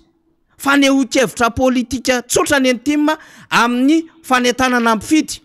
amin'ny listry ny ana fanoratana narina ny listry anatin'ny listry mifidy sy fametrahana fahamailona ary fihetsoana concertation nationale fa itindray ho an'le TGV tamin'ny sabotsy miantso an'le filoham-pirenena irotsaka dikan'izay tena hetsika ara-politika be ny tanterahana fa zany hoe fantatra le izy matahotra ny force an'le timma sy ny antoko-panohatra le fitondram-panjakana ka tsy mamehirika mihitsiny zay ahafahan'le timma sy ny antoko-panohatra mba hiseho na hiresaka amin'ny vahoaka ka io mo hainy vahoaka ihany manavaka amin'ny vary sy ny tsiparifary hainy vahoaka ihany mametraka hoe ireto nabitaka anay ary reto nefa nitondraka heverinay fa azom-bola omena chance hamoaka Madagasikara anatin'izao a toerana misy azy zao de averitsika le izy mino isika fa mba manan-kevitra an'izao synady hoe rariny ve ny fanapahan-kevitra ny raisin'ny préfet zay a misy fitany lanana ho an'ny antokotiko Madagasikara hafa ny traitement-ny ho an'ny TGV hafa ny traitement-ny mba tsy rariny zany ary efa nitranga io tany Fenorivo Atsinanana tamin'ny fahavalony volana Oktobra sizy moa mandehandeha eraky Madagasikara zareo ohatran'izany natao tamin'ny Mahajanga natao tany Sofia natao tany Deko reto mo spesialista an'le mampandidy dodoso zay de le eny amin'ny lalam-beny de le mandidy de everiny fa zany ny atao hoe politika everiny fa zany no atao hoe tsy ahafantarany vahoaka ny klaombary miakatra tsy fahazon'ny vahoaka ara-dalàna lay a droany everiny fa zay ny anakoa manano io viditsolo te delestage miakatra io tsy reto zany de olona azo lazaina fa mamita tena ihany amin'ny fomba fanaovana politika daero hoe mbola resahako tsona ny amin'ny hoe tsy makaiza firy fantatra ihany hoe izy ireo fantatra ny gabaria politika an'ireo olon'ireo resahantsika araky ny fivoarany le vavao zay fa iny aloha zany tondrahantsika n'izay adevitra y fefe eto akaiky eto a ny deputé Alain Ratsimbazafy a zay a miaraka amintsika indray am'ty alasinainy ity etona zany a de mitondra ny teny fialantsiny amin'ny deputé Gérard Andriambolaina zay a voatazona amin'ny adidy amanandraikitra izy moa dia efa eto ny deputé Alain Ratsimbazafy miaraba deputé miarabanao namana faniry ary mananitra ihany koa ny araba ho an'ny vahoaka manaraka ny fandarana nangataka ny kopakopa-tanana moa ny eo ambodrapeto a zany Andriamato Julien zany de tena azo lazaina hoe mpiondana mihitsy an'ty fandarana miara-manonjy ity namana faniry a ny any ambala vao any a dia ao ihany koa ny any andorany fotsy a tsy efa anisany nampitondra an'izay hoe mba ataovy kopa-tananao zay Andriamato sy ny mbavambahoaka fa rehefa alatsinainy zay indrindrindrindra de anisany manjoy tsy tapaka nyty fandarana miara-manonjy ity eo ihany koa ny andavanandro a zay entin'izy ireo hatreny atsah mihitsy a ny radio zany a enonony tatsahany zany fandaratsika miara-manonjy zany a dia anaovana an'izay kopa-tanan'izay tsika ary tsy adino io sika any ampitan-dranomasina zay manaraka izao fandarana izao a efa aly miarabantsika rera tompoko ia député iny aloha ny vaovao tany tsy nanana tany a isika moa niaraka tamin'ny herinandro lasa tamin'ny fahavalo volana oktobra zay namaly ny fanasany ny antokotiky Madagasikara any amin'ny renivohitra Betsimisaraka zany a ary niara-dalana tamin'ny filoha ny antokotiky Madagasikara efa mivakitsika teo ny fanomezan-dalana nomen'ny préfet fa hitantsika koa nefa ny fiangarana zay azon'le antoko TGV a nanao congrès party zao ony ary nandeha nitety tanàna sady nanao kabary politika inona ny azo ambara am'izay monsieur le député na de efa nisy any ny zavatra andresadresahana teo marina tokoa ny voalazanao ary hitany hoe mizana tsindrinila amin'ny fitantanandraram-panjakana indrindrindra zay ataony ny solotena mpanjakana toy ny préfet zany nisy ny atao hoe fankalazana ny faharoapolo taona ny joronony atokotiky Madagasikara vo herinandro lasa zay tany amin'ny faritra Atsinanana iny a de hitantsika ny tsy fitoviana amin'ny lafiny fanomezana zany a fahazoan-dalana anao an'izay etsika izay nefa dia hitantsika fa ao anatin'ny andraikitry ny hoe ny antoko politika izany fionana amin'ny mpikambana zany ary raha ny ain'ny atokotiky Madagasikara manokana de hitantsika tsara fa voaraka sy voaja avokoa reo fepetra rehetra napetraky ny préfet fa ny ety amin'ny ankilany kosa de hitantsika ny raha raisina de hoe fioara-pefy mihitsy amin'ny tokony tantanana an'izay hoe congrès ny antoko izay eo mantsy ny isotomatsika foana zany ny sainy ny mpanaraky ny fandarany ary koa isika indrindra tsika olo-pirenena zany am'izao fotoana zao ny hoe tsy mitsahatra maneho endrika ratsy ho an'izao fitondrany zao a ireo solotena mpanjakana samy hafa sy ireo olom-boafity zay miaraka amin'ny ty fitondrany ity satria hitantsika fa sesilany zany zao a ny endrika fanotohinana n'izay lafi ny demokrasia zay eto Madagasikara tsy ny antokotiky Madagasikara ihany no manao an'izay tsindrim-peo zay fa maro ny mpisehatra ara-politika eto amintsika miteny am'izao fotoana zao mahakasika amin'ny hoe fa inona marina ny tena tiany zao fitondram-panjakana zao apetraka eto amin'ny tany sy ny firenena ninina ho takonana avokoa ve a ny hery politika zay atao hoe sehatra ahafahana mampiroborobo an'izany lafi ny demokrasia zany eto Madagasikara ny fisina antoko politika samy hafa eto amintsika ary tokony ho arena ho an'ny Madagasikara raha izay le hoe fa samy hafa-kevitra izay mba ahafahana zany a mijery an'le hoe inona ny mety asoa sy atsara ny firenena am'izay fihinam-piaramonina mety ho samy hafa ny hevitra hitantanana ny antoko mety ho samihafa ny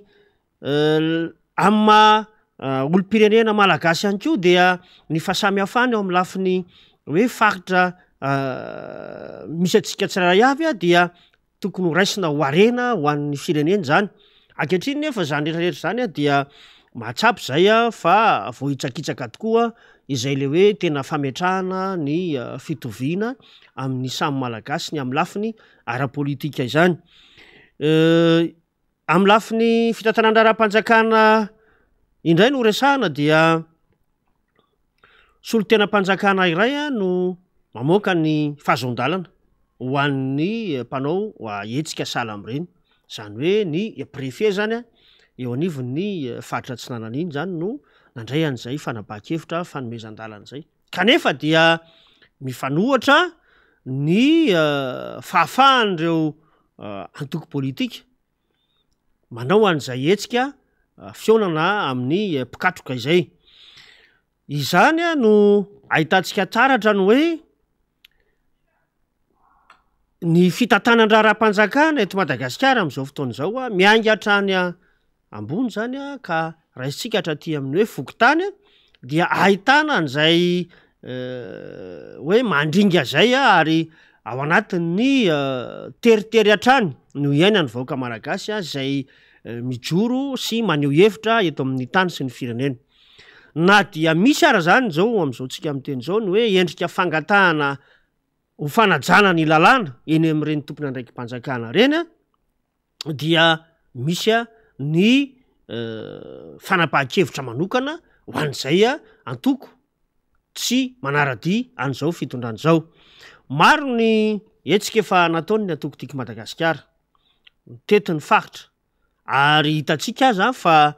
sakana foana no ho hita zany a toy ny tany mahajanga sy ny tany amin'ny faritra samihafa zay efa niarahantsika rehetra nahita sy nandrea tamin'ny onjam-peo samihafa zany a fa zareo anivon'ny fitondrana zany izy rery zany no afaka manatanteraka malalaka an'izay atao hoe etsika ara-politika eto Madagasikara izany kosa aloha dia melohanay satria raha mametraky tsika ao anatin'ny lalam-pandroenana ny hoe fahafahan'ny antoko politika zay manana anjara andraikitra sy anjara brika am'izany hoe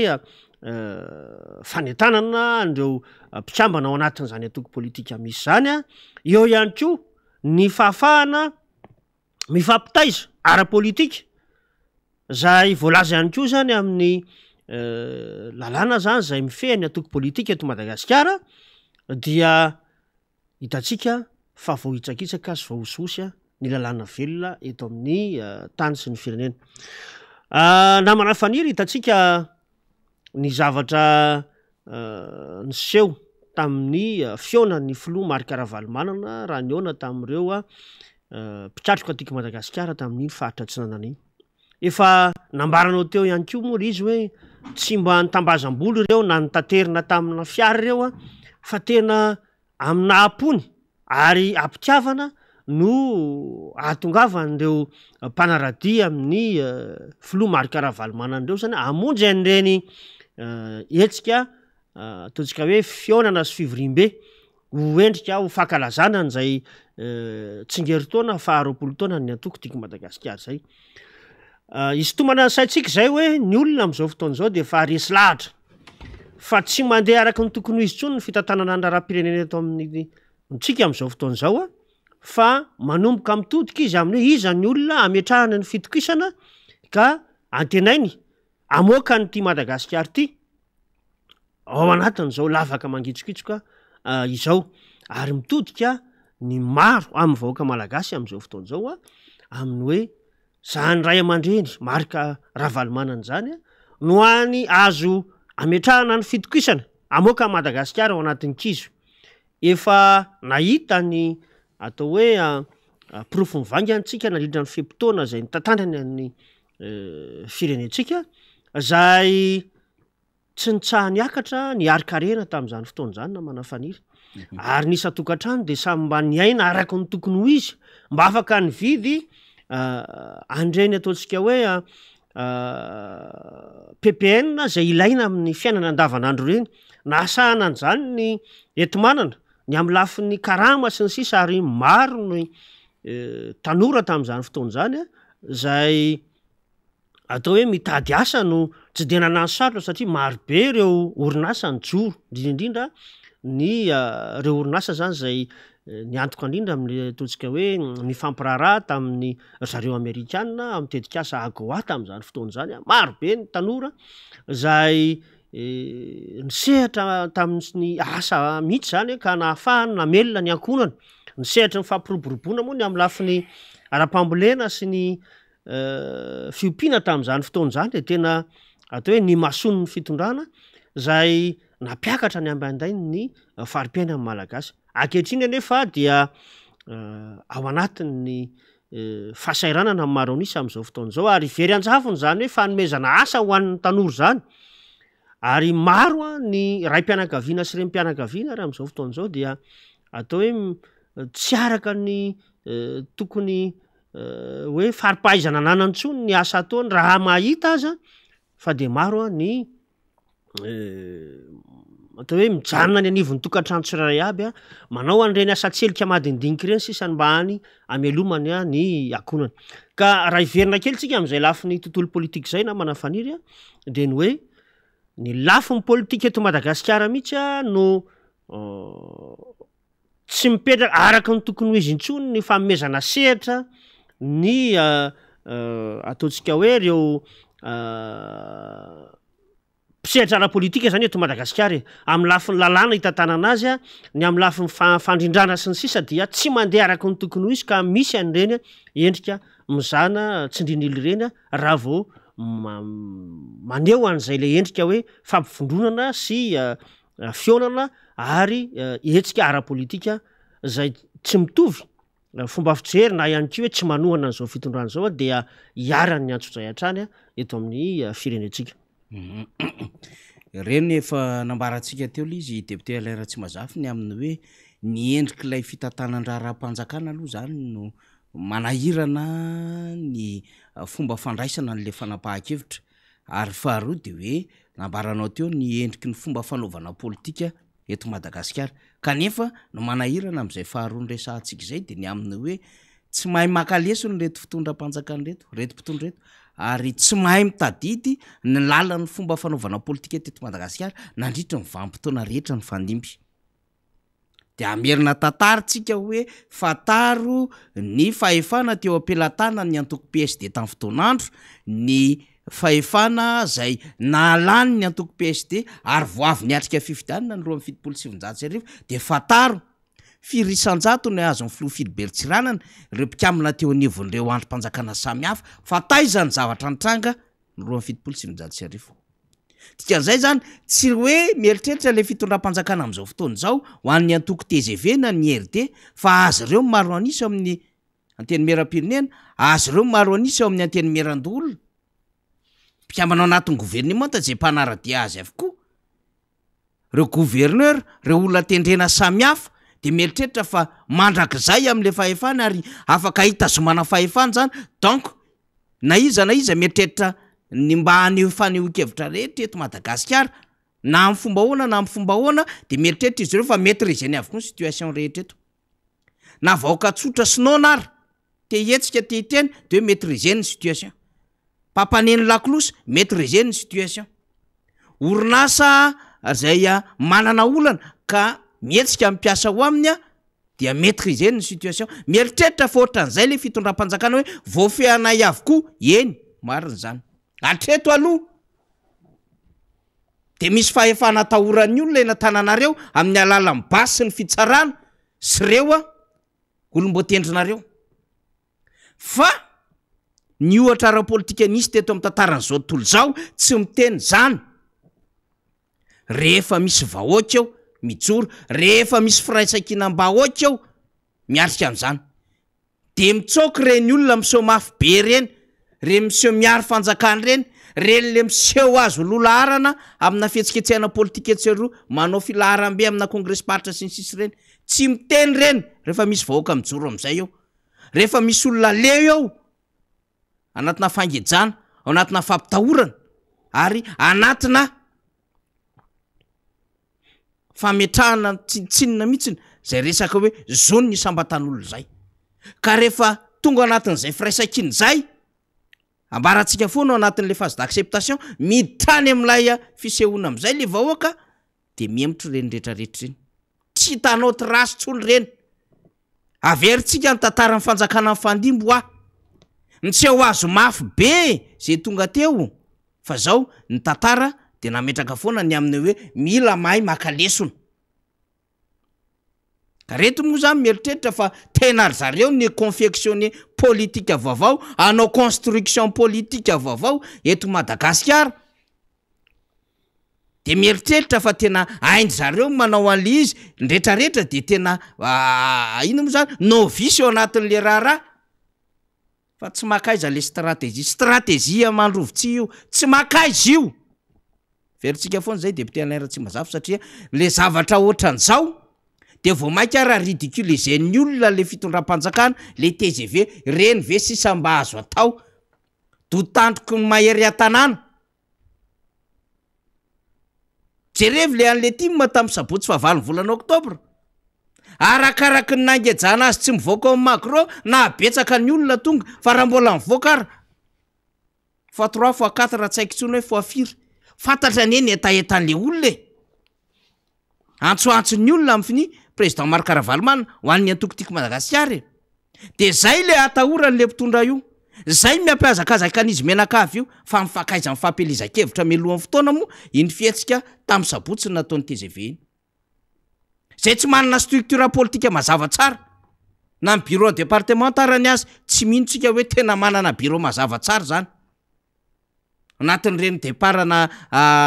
président départ rainy no mijoro raha mijeritsika bureau ana départ bureau départemental zany rehefa ataony présentation saiky olona ray no mijoro eo tsy structuré le parti tsy hitanao hoe manana raha antaniny reo mpikatriky reo na izy londo amin'ny solonareo hoe inona moa zany le tena idéologie anareo tsy fantany zany tsy hain'ny avy tsy hain'ny havanana gauche ny droite tsy manana an'izany reo ary tsy fantany zany fa de manohana fotsiny reo de mitehaka satria tsy olona natao anao politika fa voatery manao politika noho ny amin'le tombontsoa fotsiny aloha mety ho mpandraraha izy na mety ho lipa-efana fotsiny izy de manao de hoe ato aloha ny lalana fa reto ny eo amin'ny fanjakana satria ohatr' zay mankony ao hoe miaraka amin'ny fanjakana ihany no mety de miaraka ao izy aloha tsy mampanininy zany fa zao misy limite no any zavatra ataonareo misy limitiny io ary rehefa tonga ao anatin'izay limitiny zay dia miverina ihany maka ty andoharany tsy netiny zavatra nataonay manaparana antsika an'izay président député Alain Ratsimazafy raha ohatra ka mbola misy azo amafisana eo am'izay endriky n'izay hoe fandikan-dalàna zay eo am'izay endriky le fitongilanana zay tsy fahamarinana fahampiarana ny liberté d'expression liberté de réunion de circuler zany ilaina daholo zany de circuler zany eo amin'ny lafin'le démocratie iombonana ihany koa zay nge mahatonga ny olona tezitra zay mahatonga ny olona mampiakapeo de mitabataba de miteny anareo hoe ampiaro an'ny rehetra ny lalàna ary ampitovio ny rehetra eo anatrehan'ny lalàna fa tsisy omena tombony manokana de misy sakatsakana na mifampiarina lalàna député Alain Ratsimazafy alohan'ny ivadiantsika adevitra hafa fanampon'izay namana faniry de ny hoe raha te hanana firenena vanontsika raha te hanana atao hoe fanjakana mirindritsika de aoka apetrakytsika ho zava-dehibe ny fanajana aloha any lalàna velona misy eto amin'ny tany sy ny firenena ny fanajantsika ny lalàna ihany na ny hoe mifametrahantsika ny teny hoe fanjakana tandalàna no ahafahantsika zany mifampife ao anatin'ny fitoviana tanteraka am'izay lafiny ara-politika sy ara-sosialy zay satria ny lafiny ara-politika moa indrindra ny tena tiana horesahana eto hoe raha te hametraka an'izany firenena malagasy manaja ny demokrasia zany tsika de ny fototry ny zay zavatra zay de ny fanajantsika ny lalàna ihany ka afatra sy antso no atao amin'ny mpitondra fanjakana am'izao fotoana zao aokotsika tsy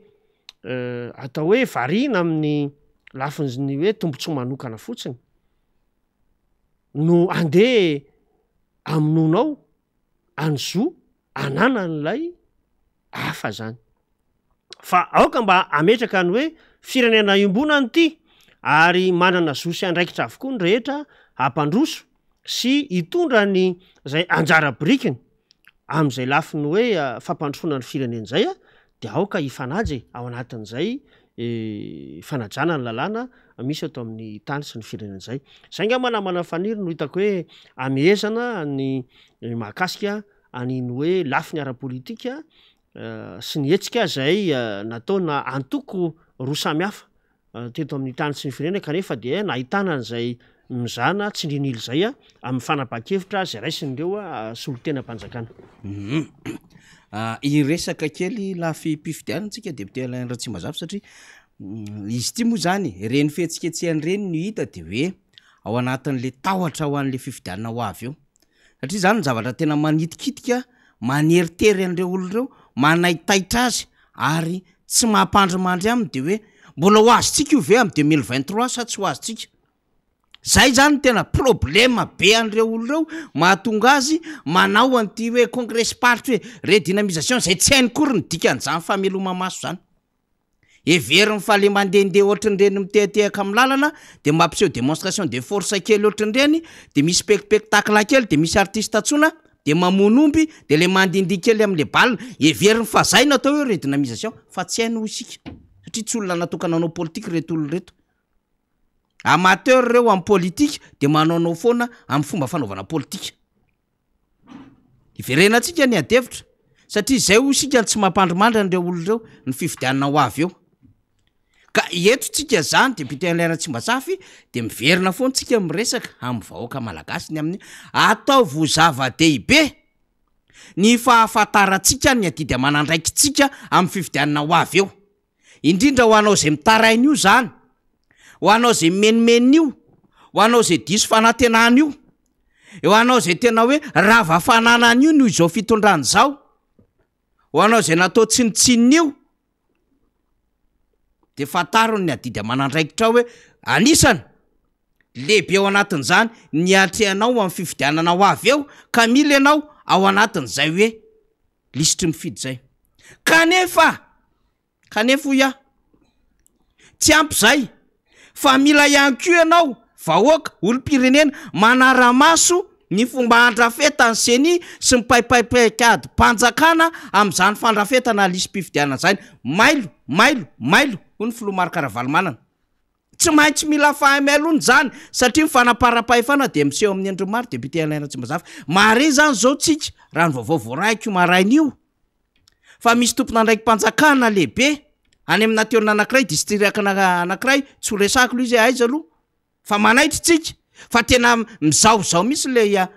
tompona andraiky mpanjakana hoe zany o zao ny tsy olo tena mpanjakana ka raha anareo zay fandaminana avy aty amiko mikasika an'io lisitry mifidy io tikan'izay misy faneriterena amin'ny endriny maro samihafa zany mbola ho resahantsika zany aoriana kely eo fa mandamy manjany rehetrarehetra zany tsika io ny fomba fidinana makany amin'ny vahoaka mety ve ny fomba fiasina le maka ny kara-panondron'le olom-pirenena hita eo zay tonga taona de manoratra ao anatin'ilay carnet tsisy tablety ihany ko hitainy fa mampime tsy mba mitady an'le carnet pokotany entina manamarina fa tena ponina ao anatin'le fokotany marina le olona zany riska na doublant triplant zany satria raha mandeha amina toerana anankiray izy dia afaka manoratra anarana andraika akoatra ny jugement supplétif na copie fahobe tereny le fitondram-panjakana akoatra ny fametrahana ny reto mpikatroka rehetrarehetra eto manao an'le fanisambahoaka zay efa ketrehana ihany ko miaraka an'le président fokotany sy reto evitra verina fa ho mpikambana ao anatin'ny brofandatsambata zay efa mandeha fiketriketrehana am'izany zany daholo eny ny zava-misy zay ny titsika tenena hoe tsy vita manoratra anarana ihany tsika efa zava-dehibe zay zay fenotona rehetra ny zanatsika sintsisy sady manazavitsika hoe inona ny situation nentina ny diabolisena ny antokotiko Madagasikara sy ngara valomanana, inona ny situation nentina nanaovana coup d'état 2009 satria tedavon'izy ireo kosehana tsy ho fantatry ny tanora tateoriny zany, mila resahantsika olom-pirenena zany hoe isika zany vao mare an'izao fandaran'izao de mahafantatra tsara mihitsy ny adidy amanandraikitsika ny amin'ny hoe olom-pirenena zoako ary adidiko no misoratra anareo anaty lisy-pifidianana, fa za de ametraka fahamelona an'ireo olona sy ny fomba fiasa sy mipaipaikady politika ataon'ny fanjakana sy izay mety ho ataon'ny seni ao anatin'izany. Député Alain Ratsimazafy, amafisina mihitsy zay lafy ny fanatanterahana ny fanavozana ny lisy-pifidianana zay amin'ity andro an'io ty. Raha ato amin'ny district Antananarivo Atsimondrano manokana no resahana de tsara ny mampafantatra namana faniry fa maro ny tsy fahatomombanana hita eny anivony reny fokontany tsirairay avy reny. Voalohany ho an'ireo atao hoe solotena ny seni izay midina any amin'ny tokantrano tsirairay avy ihany dia ahitana aloha ny tsy fahampiana zany amin'ny lafin'ny fitaovana entin'izy ireo miasa satria nambara fa tokony hiaraka amina fitaovana toy ny tablety izy ireny dia maro ny tsy ahatazanana an'izany. Faharoa manarakaraka an'izay de misy am'ireo solotena ny seni ireo aza no miresaka aminay zany manoloana ny hoe misy faritra zay raisiny sefim-pokotany manokana ny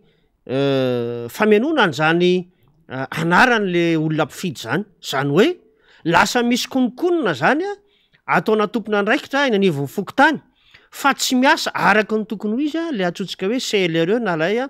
komity zay mandrindra nyty resaka fanisana mpifidy ity. Misy ihany koa ny any amin'ny fokotany hafa zay manambara fa misy fanangonana kara-panondro maromaro any tetezina misy olona mitety isa-tokantrano dia angonina le kara-panondro hoentina any amin'ny biraopokotany de any no fianondro zareo lay fisy dia tsy fantatra intsony hoe mety hiverina impiry ao anatin'izany lisy-pifidianana zany ny anaran'olona ohatra satria tsy ilay solotena ny seni intsony no tonga eny amin'ny tokantranontsika tsirairay avy fa lasa misy olona hafa zany tonga eny zay mariana manokana fa maro am'ireo sefim-pokotany no manao an'izany andraikitra zany zay tena mahavariana am'izao fotoan'izao ka anaovanay ny antsoavo am'ireo tompona andraikitra satsokajiny manoloana an'izany raintsika hoe fandikan-dalàna ataona sefim-pokotany sasan'izany. Mariana etona ho iateo fa zahay indrindra ny aty anivony atokotiko Madagasikara dia manana n'lay antsoina hoe comité de vigilance isaky ny fokotany tsiray avy manara-maso an'izay fietsika sy ny zavatra ataony reny tompona andraikitra anivon'ny fokotany reny indrindrina amin'ny tsy fanarahan-dalàna amin'ity fanavozana ny lisy-pifidianana ity.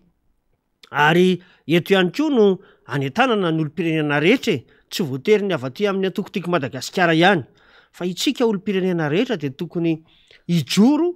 hanara-maso an'izany fanatanterahana an'ity resaka lisy-pifidianana ity ary amafisina trany lay hoe tokony ho mailo isika satria mandady ny trambo raha araky ny fomba fiteny. Efa misy ny ataontsika hoe karazana kajikajy ataon'ireo tompona andraikitra samihafa zay azahoana baiko avy am'ireo tompona andraiky mpanjakana ambony tsy afeniny zany ary zay mahatonga atsika zany manitrikitrika am'ty andro an'io ty no hoe aokotsika tsy ho voarebireby fa adiditsika ary zoatsika no mifidy noho izany dia atao etona ny fanetanana atsika olom-pirenena rehetra feno 20 taona miakatra aza misalasala manatona amin'ny biraopokotany itsika rehefa ohatra ka tsy tafandaro any amintsika ireny tompona andraikitra mpanisa ny mpifidy ireny fa anisan'ny fijoroanao ho fiarovanao ny tanyrazanao ary fiarovanao an'izany hoe demokrasia zany ny fijoroanao amin'ny fanatonana an'ireny biraopokotany reny mba ho ao anaty lisy-pifidianana ianao zany ka eto moa zany dia amafisina ny fanentanana araky ny fanambarana zay nataony ny flo any atoko tiako Madagasikara sady floan'ny RMDM tamin'ny voalohany volana oktobra ny fanamafisana amin'ny hoe isika napikatroka tiako Madagasikara zany na ny olo-pirenena rehetra zany dia entanina hatrany andray an'izay andraikitra izay amin'ny fisoratana anarana sy ny fanaraha-maso andreo tompony andraikitra ireo. Namana fanira tiana ihany koa ny milaza moa eto fa tamin'ny asabotsy lasa teo zao anay aty anatin'ny district Antananarivo Atsimondrano de vao nampivory mihitsy andreo tompony andraikitra ny antoko tiako Madagasikara indrindra reo flo sy ny filolefitry ny comteam moa tsika nomena ny toromarika makasika an'izay resaka fanisana ny mpifidy zay mba tsy atoritory ary zareo ihany koa dia nomena atao hoe toromarika ihany koa ny anome fanazavana sy toromarika andreo eny fotony zay ny anivon'ny fokotany mba ito zany isaky ny ambaratonga izay ataontsika hoe fanaraha-maso an'ity resaka lisy-pifidianana ity. Ka anisan'ny mama any olantsika amin'ny androm-pifidianana ny fahazahoantsika lisitra feno sy madio ary mangarahara ka zay no mbola ametrahantsika foana hoe aokotsika tsy atoritory fa anisan'ny antoko ny demokrasia zany fifidianana zany ary antoko ny atao hoe firenena zay mampanjaka ny atao hoe tany-tandalana ny firosotsika amina fifidianana raha-pitsoravakapitso tsy raha-pitsoravakapitso moa zany amin'ny fomba fiteny iny fa amin'ny taona 2024 zay anandrainy maro fa isy ny fifidianana ho an'ny filoham-pirenena ka ametrahany vahoaka malagasy ny tena safidiny an'izay olona hitany fa mendrika hitatana an'izany firenena zany ka ao anatin'izany fanomanana zany namana faniry zany hoe ny fanomanana ny fifidianana dia anisan'ny dingana ny lisy-pifidianana ka aokotsika zany mba ametraka ho zava-dehibe an'izay resaka lisy-pifidianana izay. Iny moa zany efa nresan'ny rehetra ny amina hoe tena mila fahamailona be mihitsy ny zavatra ataony reto mpitondra fanjakany reto ny paikady satria ny ao anatin'ny sain'izy ireo député Alain Ratsimazafy atsika mpanaraka zany de hoe ahoana ny mbola hifikirana an'le fahefana na de efa tsy mahomby ara tsy mahay ary mitondra kizo an'le firenena mitondra an'le firenena anaty antsana mihitsy de zay mbola io tetikadiny io tsy mbola mahantra tsara angamba le Madagasikara tsy mbola potika tsara tsy mbola lafo tsara tsy mbola mibanaka tsara ny arem-pirenena mbola mitetika ny azo an'le fahefana aorianany 2023 zay le tenentsika hoe mila fahamalona be mihitsy ny zavatra rehetra miainga am'izao fotoana zao de tsika nametraka foana ny hoe zava-dehibe ny concertation nationale député Alain Ratsimazafy satria ao anatin'ny fikaonam-pirenena no ahafahantsika mandamina ny zavatra rehetra zay tokony alana mba indrindraindrindra ahafahana mitady an'le alternance démocratique mazava tsara zany ahafahana mitady an'lay hoe apaisement ao aoriana fifidianana isorohana an'le crise post électorale ary mety ho alohan'izay mihitsy ary satria manahirina ny zava-misy am'izao fotoana zao de tamin'ny herintsika farany herinandro teo de nandefa an'Ngamary Karamiarinjatovo zay niantsony isiny zay hoe dinika nasionaly zay fa tao aorianan'izay de namaly koa ny antoko MMM député Alain Ratsimazafy tamin'ny alalana Front National zany antoko zany Andriamatoa Adzo André Nainarivelo fa tena makasitraka ny anatanterahana fikaonan-tom-pirenena izy ireo indrindra handaminana ny raha-pifidianana ity de raha voninao namana teknisianina izy dia tsara ihany no amerenana mba horenin'ny vahoaka aloha ity fanio-kevitra zay anataony ny Front National ny antoko MMM ity de avetsika miverina indray député Alain Ratsimazafy ny fi araky ny kabary nataony ray aman-dreny rehetra taony ilaina foana mifanakalo hevitra fa inona le zavatra hidivana hevitra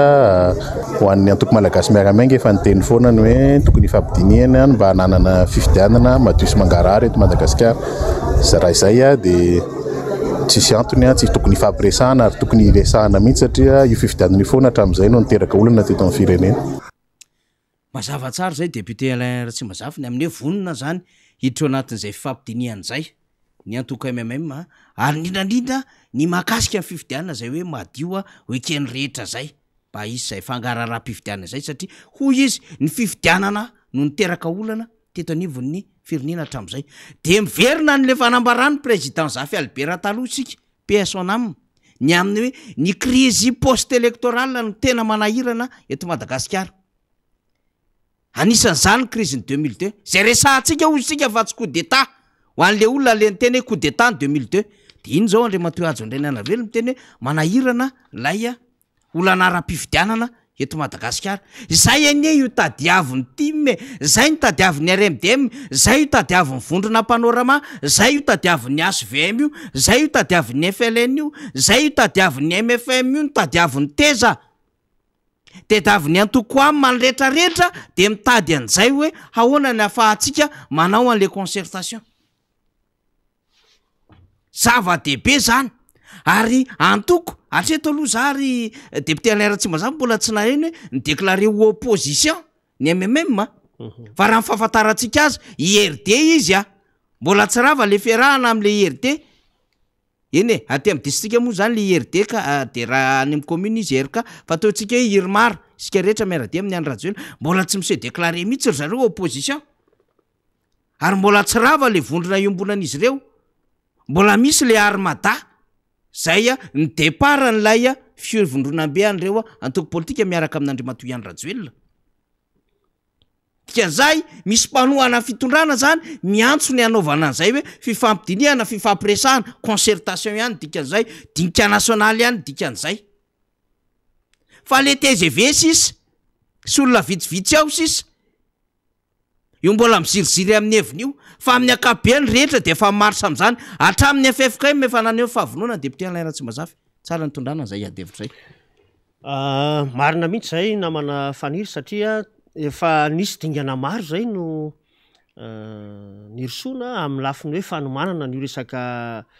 dinika nasionaly io na hoe concertation nationale. Misy koa moa azo lazaina ihany koa hoe dialogue national zany zay mariana fa niombona ny mpisehatra politika nge de ny hoe inona ny mba hikatsahana ny filaminana ao aorianany fifidianana. Zany hoe dialogue makany amin'ny mahakasika an'izay fifidianana zay zany zany hoe tafiditra ao anatin'izay indrindrindrindra ny lala-pifidianana. Maro ny amin'ny mpisehatra politika sy ny fiarahamonim-pirenena no nitondra fanamariana mahakasika amin'ny hoe ilaina ny fikitihana ny lala-pifidianana io zay maro niteboka zany zay tsy mampitovy hevitra na ihany koa hita fa banga ao anatin'izany lala-pifidianana misy eto amintsika zany. Maly ariva moa zany namana faniry raha nijery fandarana anankiray tsika tamin'ny Télé-Ravavy dia nahitana hoe nisy solombavam-bahoaka zay lany tamin'ny anaran'ny IRD resy lahatra amin'ny hoe ilaina ny fitoanan-doam-pirenena raha mahasahana ny fifidianana le izy. Satria tokoa mantsy dia raiky tahotra zao fitondrana zao raha vao misy le atsotsika hoe dinika na le hoe fionana ny mpisehatra politika satria raha ny tantara ny lafin'ny politika teto Madagasikara de hitatsika fa ny afara tamina resaka hoe accord politika sy ny sisa ny zavanitranga tany aloha tany. Amin'izao fotoana zao dia efa mazava amin'ny rehetra na ny aty anivon'ny fanoherana na ny eo anivon'ny fitondram-panjakana fa ny amin'ny lafin'ny fifidianana zany hoe manodidina ny lala-pifidianana ny tena heveriny maro fa ilaina ny fifampiresahana sy ny fifampidiniana dia tokony ny fitondram-panjakana aza no miazakazaka makany amin'izany na mana faniry hoe andao ary tsika hivondrona sy iona amina latabatra boribory mba hafahana mandinika ny hoe inona tokoa ny lala-pifidianana mifanaraka amin'ny zava-misy ka ho ampiarina eto amin'ny tany sy ny firenena. Ankehitriny moa zany dia tsy ho ela ny zahay eo anivon'ny ny anteny mera rotota hiditra amin'izany hoe fivoriana ara-potoana faharoa amin'ny taona 2024 ty. Fotoana tokony azo ararotony zany ahafahana hoe mandefa ny volavolan-dalàna natolo-dalàna mifanaraka amin'ny filany rehetra mba ahafahana mamahan'ireo olana amin'ny lafi-pifidianana zany hoe azo atao tsara ny manao fikaonandom-pirenena na ny dialogue national zay mahakasika ny fifidianana ao anatin' zany fempotoana zay ivoriny ny antenimera rototo zany satria marihana fa manomboka amin'ny atalata ho avy zao ny fivoriny ny antenimera rototo na manafaniry ary aharitra 10 andro zany hoe hatrany amin'ny tapatapaka ny volana desambra any zany tsika de mbola manana fotoana ahafahana mapiditra an'zany lalàna amin'ny feny fifidianana zany am'ireo antenimera rototo reo zava-dehibe loatra ozy tsika ny izany filaminana ara-politika zany indrindrindrindra ny amin'ny lafiny hoe poste électoral satria hitatsika ny zavatra nitranga teto ane isaky ny aorinany fifidianana dia ahitana foana amin'ny ataontsika hoe fimenomenonana na filazana ireo zavatra tsy nety nandritra n'ireny fanomanana sy ny hoe zavatra mandritra ny fifidianana ireny ka hanaovana foana n'zay antsoavy zay efa misy ny komity mpanomana na ny komity teknika ombonana zay mivondrona ary ahitana n'ireo hery samihafa ara-politika sy ny firaisamom-pirenena dia manomana an'izay hoe lafiny feonan'izay fa ny fitondram-panjakana nanaovantsika antsoavo am'izao fotoan'izao rehefa fantatray fa misy ny resy lahatra ao aminareo ao fa asa zay olona mety manipoditra akondro ve amin'ny filoham-pirenena sanatriany vava no mahatonga azy mbola tsy resy lahatra mandraky ty androany amin'ny firisonany zany lafiny fitoanando zany marihana nefa fa itsika firenena malagasy de tsy afaka ny olon'olona fotsiny raha ohatra ka mikasika ny resaka hoe tetibola iatrehana n'zany fifidianana eto Madagasikara zany fa anisan'ny miantoka be indrindra amin'ny basket fond ohatra ny Union Européenne zay nametraka ny fanamarihana amin'ny hoe anisan'ny zava-dehibe ny fifampiresahana mialohan'ny fifidianana ho an'ny mpisehatra politika eto Madagasikara raha sanatriany vava moa ka hitodi-damosina amintsika ireo mpamatsy vola ivelan'ireo manana fahafahana ve ny fitondram-panjakana malagasy iantoka manontolo ny fiatrehana n'zany fifidianana zany eto Madagasikara raha ny sehatra ara-bola ny resahana amiko manokana dia tsy mino satria efa maro ny fifidianana ny fanesi teto Madagasikara raha tsy misy ny famatsim-bola avy any velany dia tsy ampy ny vola zay atao hoe atokany zao fitondram-panjakana zao iatrehana an'zany fifidianana zany ka etona zany de ny mbola tsy taritsika de andere irsona izany lafiny fitoanandoha na fifanankalozan-kevitra mahakasika ny fifidianana zany eto Madagasikara mba hananatsika lalàna tokana mifehy ny fifidianana ary eken'ny rehetra izay lalàna mifehy ny fifidianana zay dingana ihany ho amin'ny fifidianana zao irisotsika amin'ny resaka fanavaozana ny lisy-pifidianana zao fa mialohan'ny tena hiatrehantsika ny fifidianana de zay no mahatonga anay hoe mbola misy lalàna tokony araha-midinika zay ngamba ataoko hoe anisan'ny zava-dehibe mila horesahana manodidina an'ity sehatry ny fampitoniana national ty namana faniry ny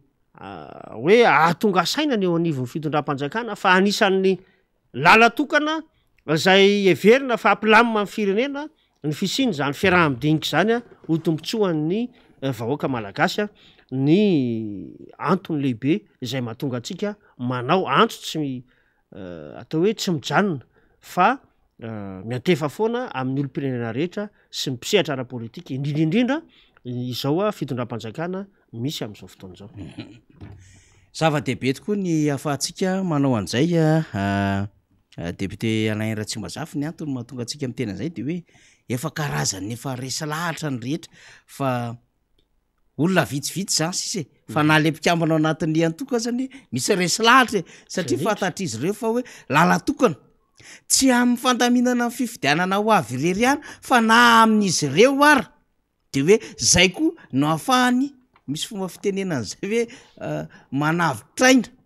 satria raha ny zava-misy iainan'le fitondram-panjakana ankehitriny zay izy ihany moa zany manome karazana bala hitifirana azy izy ihany no manao an tsy fanjari-pitantanana rehetrarehetra hitatsika sy iainantsika am'izao fotoana zao de ozy tsika hoe lalana iray io ahafahan'izy ireo mandamindamina an'izay mety hoe fandamina mpitondrana izay satria isika ihany ko mieritreritra an'izay hoe hanaovana fikaonandoha zay de mba hananana an'le alternansa mazava tsara zay hifandimbiasa pahefana ampitoniana ary isiny zay hoe stabilité ana fanjakana ho avy zay député Alain Ratsimbazafy zay enge no atsony mpanohatra isan'andro ary zay ny resahan'ny mpanohatra hoe tsy mieritreritra zay fiara-mitantanareo any ny mpanohatra efa folo fotoana tsy any ny lalana tsy mieritreritra zay sarany sezanareo sy gato ka inona ary mampatahotra n'le mpitondra inona mampatahotra n'le mpitondra dikan'izay tsy te hiditra anatina kilalao madio fa mbola te iaina foana am'le zavatra manjavozavo malotoloto tsy miteraka fiombonana le fitondram-panjakana fa miteraka zava-doza ho an'ny firenena rehefa forsen'zareo am'izay mola izy de zao responsabilité an'zareo io avelao zareo zany ny zaka mivokan'zay hitranga eo ho tsarain'ny tantara araka ny tenin'ny Macron zay hoe ianareo zay ny sabaka tam'ty ny safidy ny tsy hiteny am'y raharahany Ukraine sy Russie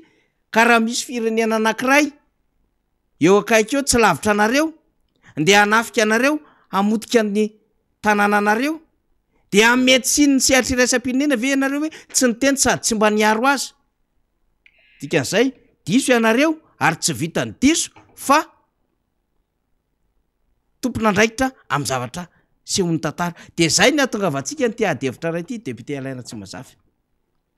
gagitsika raha nahita ny ty lohatenina gazety zay gazety miara-dia ny fitondram-panjakana gazety mivoaka androany le izy sy de fanaotsika firoy asika no miresaka an'izany fa zao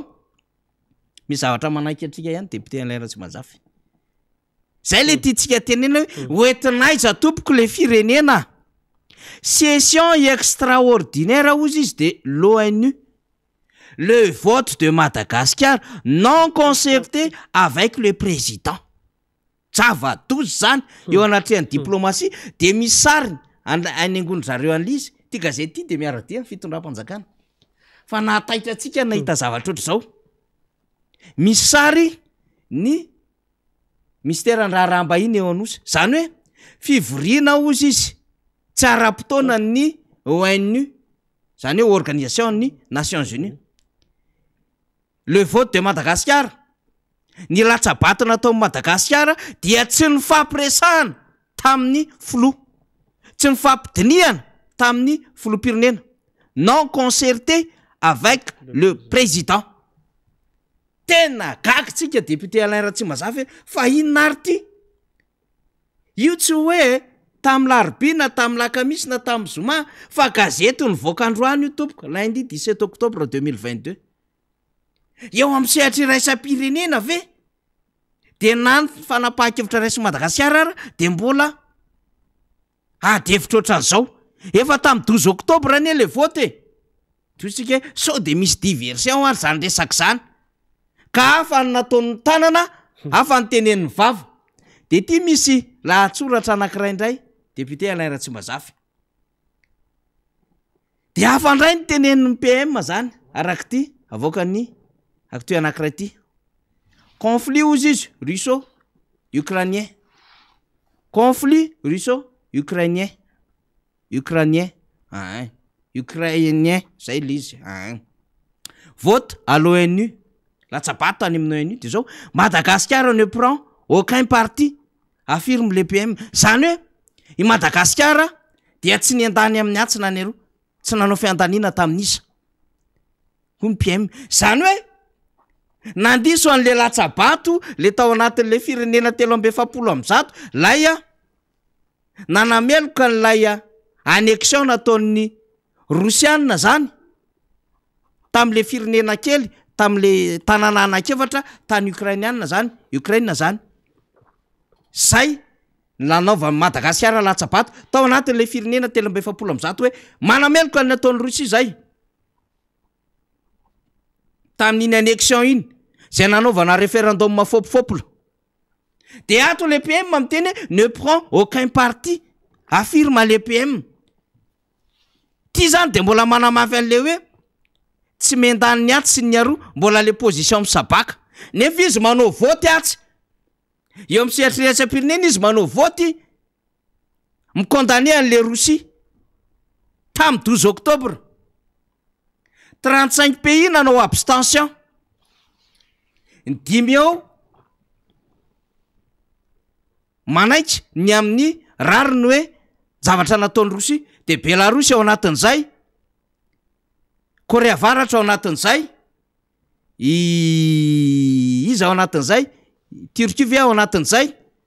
misy maromaro Syrie azafady ao anatin'izay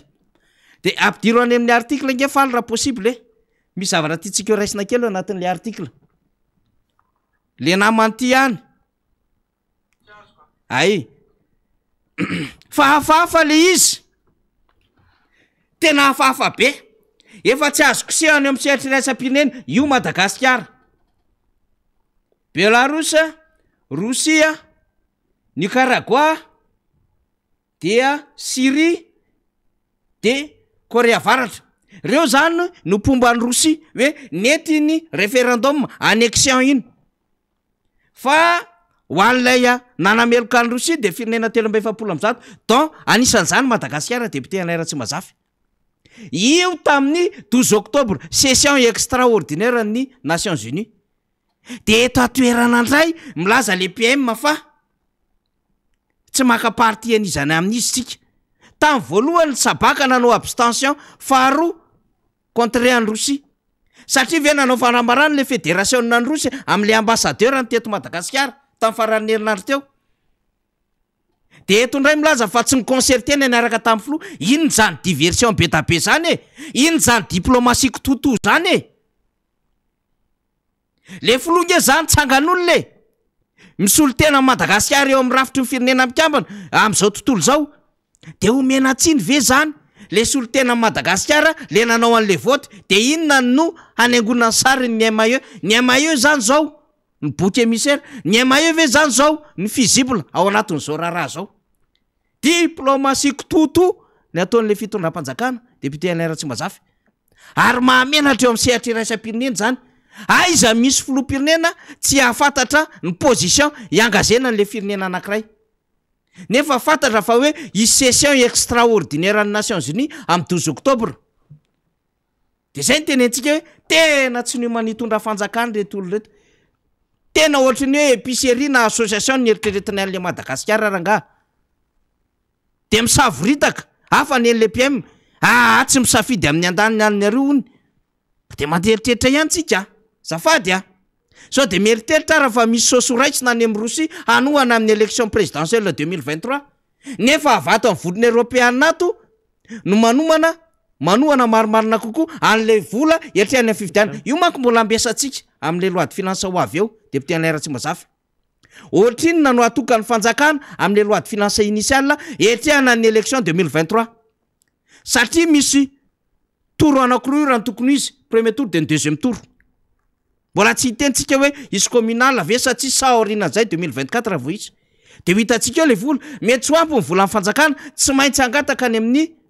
mpanohantsika mazatra amin'izay volony européenne ka raha ohatra ka misy une partie amin'le Wagner na le Russiane na mpanohana amin'ilay candidat tsy tononoko anarana c'est sûr fa ho candidat amin'izany de mety misoainy an'le image ve par rapport amin'ilay position raisina teo anivon'ny Nations Unies hafahafa ho le fanjakana ohatrany kisampitsampony zany le fanjakana député anay Ratsy Mazafy satria na ny décision raisiny aza tsy fatantsony de mitetika ny valitra sakabeloha eto Madagasikara nefa efa iny ny décision raisina teo amin'ny sehatriraisam-pirenena araky ny nambarana teo namana faniry de hoe saut de diversion le izy fa ny andro jereko amin'ny angle anankiray hoe efa tena mifanipaka toy ny valalakarina mpitatana ny firenetsika zany hoe efa tsy misy cohésion tsony eo tsy misy solidarité tsony eo dia miariary ohatran'ireny zany ny fandraisana fanapahan-kevitra eto amin'ny tany sy ny firenena zava-dehibe nefa zany fanapahan-kevitra eo amin'ny sehatra iraisam-pirenena zany ary atao hoe manimba ny firenentsika mihitsy ny sehatra ohatran'izao raha hoe tompona andraikitra ambony eto amin'ny firenena no maneho hevitra samihafa amin'ny anton-javatra anankiray. Mety ho fotoana ihany koa angam' zao hoe tonga amin'ny tsotsoro-mamby isarahana aveo amin'ny lafim-pitantanana ny firenena ireo tompona andraikitra samihafa eto anivon'ny gouvernemanta sy ny eo anivon'ny fiadidinan'ny repoblika satria raha ireny fanambarana zay navoakan'ny prime ministre reny sy ny zavatra atao hoe safidy zay nataony ny filoham-pirenena reny de hitatsika fa mety misy endrika tsy fankazahoana ave ao ka tsy adikevitra na ifampiarana intsony ny amin'ny lafiny position any Madagasikara amina sehatra iraisam-pirenena sahala am'ireny. Efa ahitantsika zany am'izao vanim-potoana farapara ny fitondrany ny filohan'ny Rajoelina zao fa ao anatiny mety isina disadisa ao anatin'izany gouvernement zany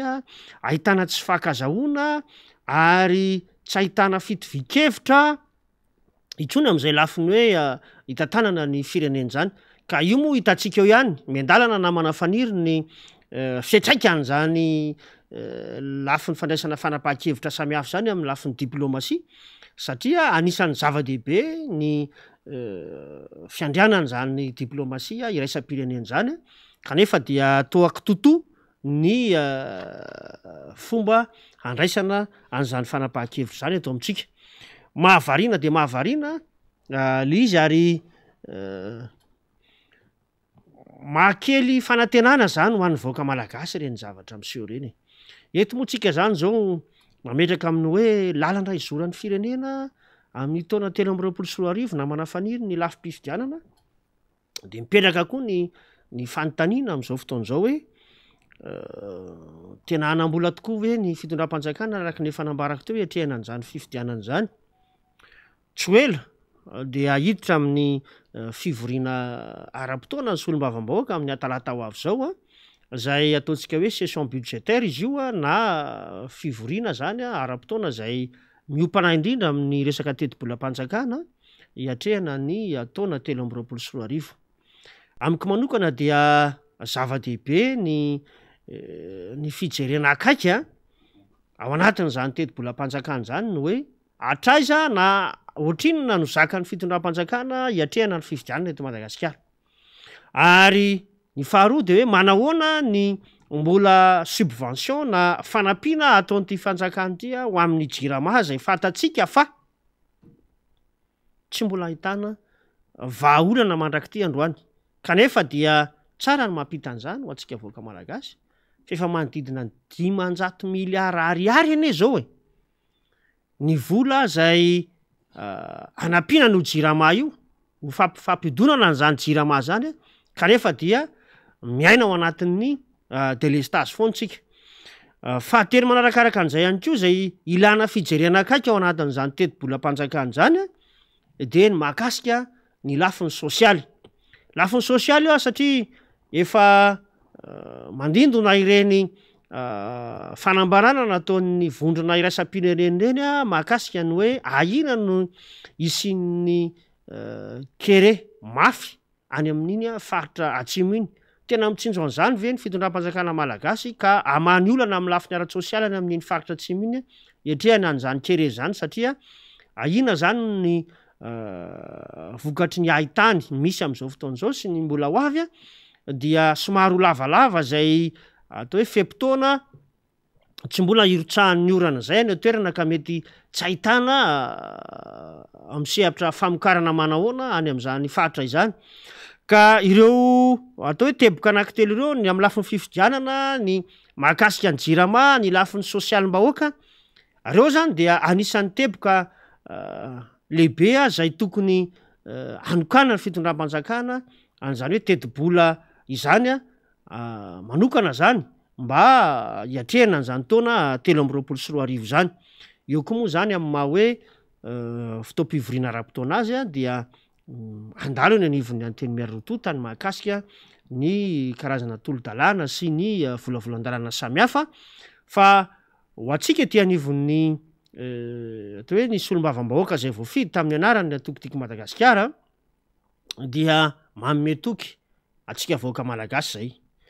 fa ijery akaiky an'izany lafi ny hoe tetibola entiny anivony anteny miram-pireneny zany sy ireo lalàna samihafa zay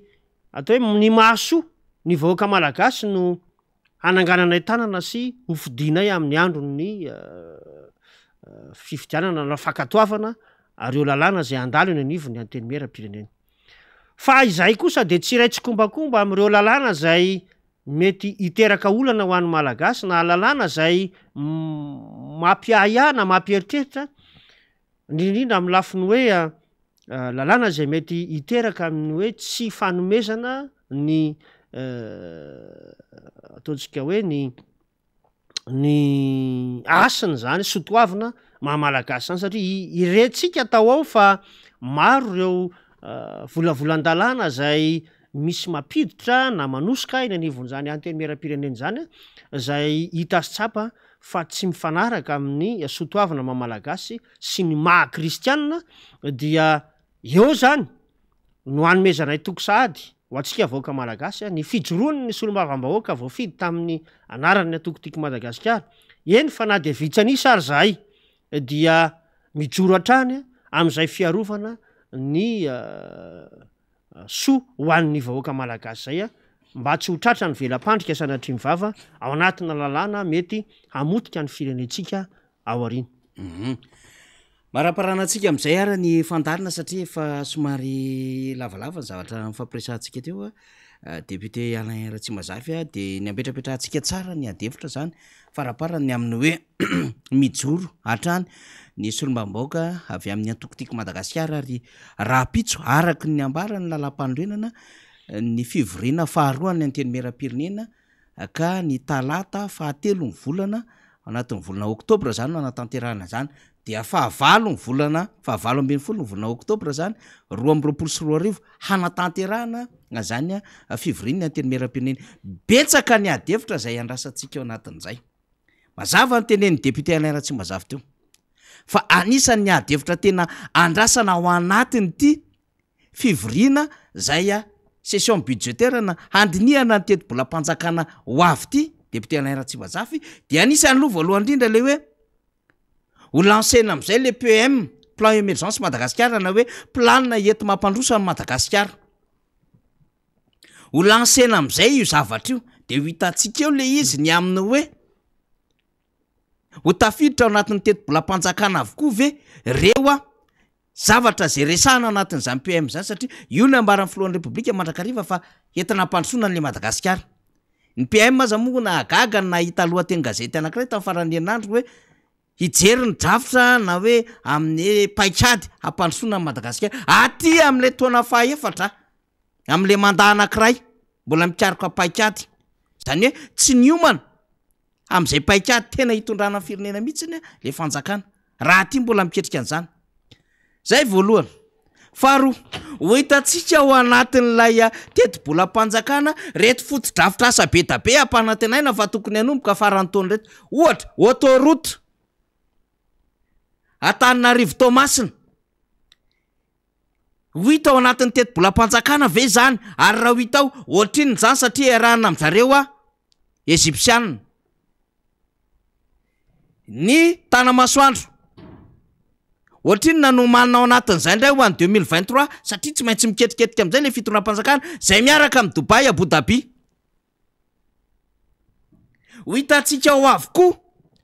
ilay voie rapide ho hitantsika ao le train urbain ho hitantsika ao le RN13 ohatriny nano homany am'izay ho hitantsika ao raha ohatra ka atomboka marina lay andapa Antsohi satria ny tena filohan'ny repoblika tany Ambilobe fa ho atomboko zany ary ho atao manomboka amin'ny farany taona na de betsaka aza ny tsy maintsy anaovana fanadihadiana am'izany ho hitantsika ao anatin'izany mahakasika indrindra am'le filazana fa isy famoronana industrie maromaro ho atao eto ho hitantsika ao anatin'izany efa voalova le trosan'ny compagnie pétrolière zay antony nampiakarana ny viditsolika ratsy voaloha ohatrin'izy ao ary raha ohatra ka misy ny prévision amin'ny fampiakarana amin'izay vidin'ny solika zay na ho vérité de prix io na tsy izany satria tsy mbola io on'le izy de ohatrin'izy ao ho hitantsika ao anatin'izany firy ny fiakarany karaha mampiasa mpanjakana ao anatin'ny loi de finance daholo zany ary le recrutement vaovao amin'le poste budgétaire efa nanomanana vola ve zany ohatrin'ny zany satria misy poste budgétaire tamin'ny conseil des ministres tapabolana lasa zay hitantsika ao anatin'izay ohatrinona ny fandraisana anjara amin'ny fanjakana amin'ny fifidianana ho avy eo efa nambarantsika zany fa izao amin'ny tatsoroka raha teknika ny seni ao anatin'ity fanisambahoaka ity zay ny fanjakana no manome vola ny seni tsy manana ny fahaleovan-tena satria na ny vola raha mbola angatahana amin'ny fanjakana petsaka zany ny zavatra tena ho arahana maso aiza nahitan'le fanjakana an'izany ny atao hoe teti-bolam-panjakana dia laya vola miditra recette budgétaire sy lay dépense zany mifanahtsahana vereo ohatrinona ny gap zay mbola tadiavina amin'ny akabeany manodidina 3000 na 4000 milliards eo 55 000 milliards de FMG no teti-bolam-panjakana ao anatin'ny taona ray amin'ny akabeany ohatrinona ny volanilitra de ohatrinona ny fandaniana fa tsy araky ny vola militra ny dépense ny état matetika ao anatin'io teti-bolam-panjakana ho hitantsika ao ho tratra ve le taux de croissance 5% zay resahan'le fanjakana anao valitan'io fa raha mifantatra aloha 2021 farany teo tsy tratra le izy ohatrinona ndray zany na hoe tsy ohatrinona fa firy ndray zany ny tany niaraka reny ho vinavinainy le fitondram-panjakana ho apetraka ao anatin'io loi de finance io ary tia ny tena zava-dehibe député Alain Ratsimbasafy hanaraka nambarany lolo fa ve inona le lofa loi organique mikasika indrindra ny loi de finance ao anatin'izay misy ny fepetra fametrahana n'izany loi de finance initiale zany eny anivony anteny meram-pirenena ary rehefa misy ny fepetra de misy ihany koa ny fandraisany solombavamboaka zany mba ho vakiny izy ireo satria boky be amanarivo mipejy ka mba tsy ho fandaniana adiny roa fotsiny le amanarivo mipejy andrasantsika daholo zany député Alain Ratsimbasafy mivoaja ve zay fepetra zay raha tsy voaja zany inona zavatra hitranga satria tena ekina ny aim-pirenena mihitsiny ny teti-bolam-panjakana ho avy eo reo projet rehetrarehetra ny resahan'le panjakana ireo tsy maintsy tokony figure ao anatin'io teti-bolam-panjakana io ny vola azontsika mikasika amin'ny faik na azo ohatrintsika teo tamin'ny fonds élargi de crédit tsy maintsy soratana ao anatin'ny teti-bolam-panjakana ny vola azontsika tany amin'ny banque mondiale azontsika tany amin'ny union européenne azontsika tany amin'ny frantsay azontsika tany amin'ny amerikana ireo na vivim-bola azy tsy maintsy soratana ao anatin'ny loi de finance de makaiza avokoa ireo zany ny tena maha-important le fivoriana ho avy io ary mahatoky ny solombavamboaka ny atokotiky Madagasikara tsika fa tsy hilalotanana akorony ireo fa hijoro arak'izay nambarany député Alain Ratsimbasafy teo zay tsy karazana solombavamboaka mpanangatangatanana fotsiny ireo na borivory fa tena mpiadevitra ny solombavamboaka ny atokotiky Madagasikara ary tena mitena mitabataba amin'ny zavatra rehetra zay tsy mety ao anatin'izany donc mbola sombony zany resahako zany fa mbola azo resahany zany ary mino fa manaka-mbaran'izay koa député Alain Ratsimbasafy eto moa zany namana faniry de tiana ihany ny mampafantatra ny vahoaka malagasy fa ny akamaroanay solombavambahoaka voafidy tamin'ny anarany atokotiky Madagasikara de mpikambana ao anatin'ny vomera manokana zany misahana ny teti-bola eny anivo ny anteny meram-pirenena ao anatin'le atsotsika hoe commission finance zany ny akamaroanay izay no entinay anomeza toky atsika vahoaka malagasy amin'izao fotoana izao fa tena hametraka an'izany hoe fitakina ny ho tombontsoany vahoaka zany izahay solombavamboaka avy amin'ny anarany voafidy tamin'ny anarany atokotiky Madagasikara ary marihana fa raha nisy ny atao hoe adevitra mahakasika an'izany teti-bolam-panjakana zany a de milaza miara-mahitsika na ny ao amin'ny voamera aza fa ny solombavam-bahoaka voafidy tamin'ny anarany atokotiko Madagasikara de tsy manaiky lembenana am'ireo zavatra hita fa mety manotoana n'zany hoe tombontsoam-bahoaka zany ka ankehitriny zany a dia angatahana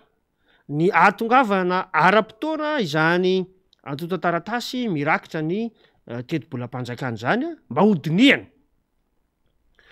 faharoa dia aoka mba tsy anao amboletritsika eny anivon'ny anteny miaram-pirenena amin'ny hoe misy maro anisa ao zay manohana n'ity fitondrany ity ka tsy ampy ny fotoana iadikevitra na ihany koa afana zany a mandany an'ity lalanyity fa lasa anaovana ataontsika hoe anterisetra indraindray satria dia fotoana foy no handiniana azy a ao anatin'ny atsotsika hoe fivorinana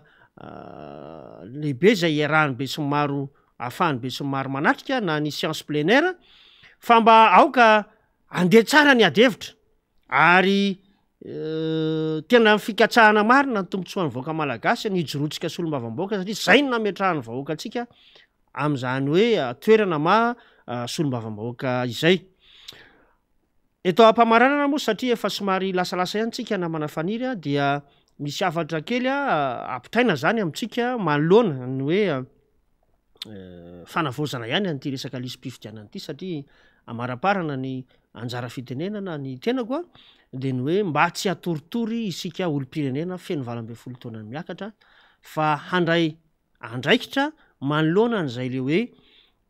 fanaraha-maso ny fanaraterahana an'ity resaka fanavozana lisy-pifidianana ity faharoa dia manentana ny isa-tokantrano mba hanatona ny birao-pokotany raha tsy tafandalito any amitsika zany reny tompony andraikitra eo anivon'ny CLRE reny de mba hanana finiavantsika ny anatona ny birao-pokotany am'izay fisoratana anaran'zay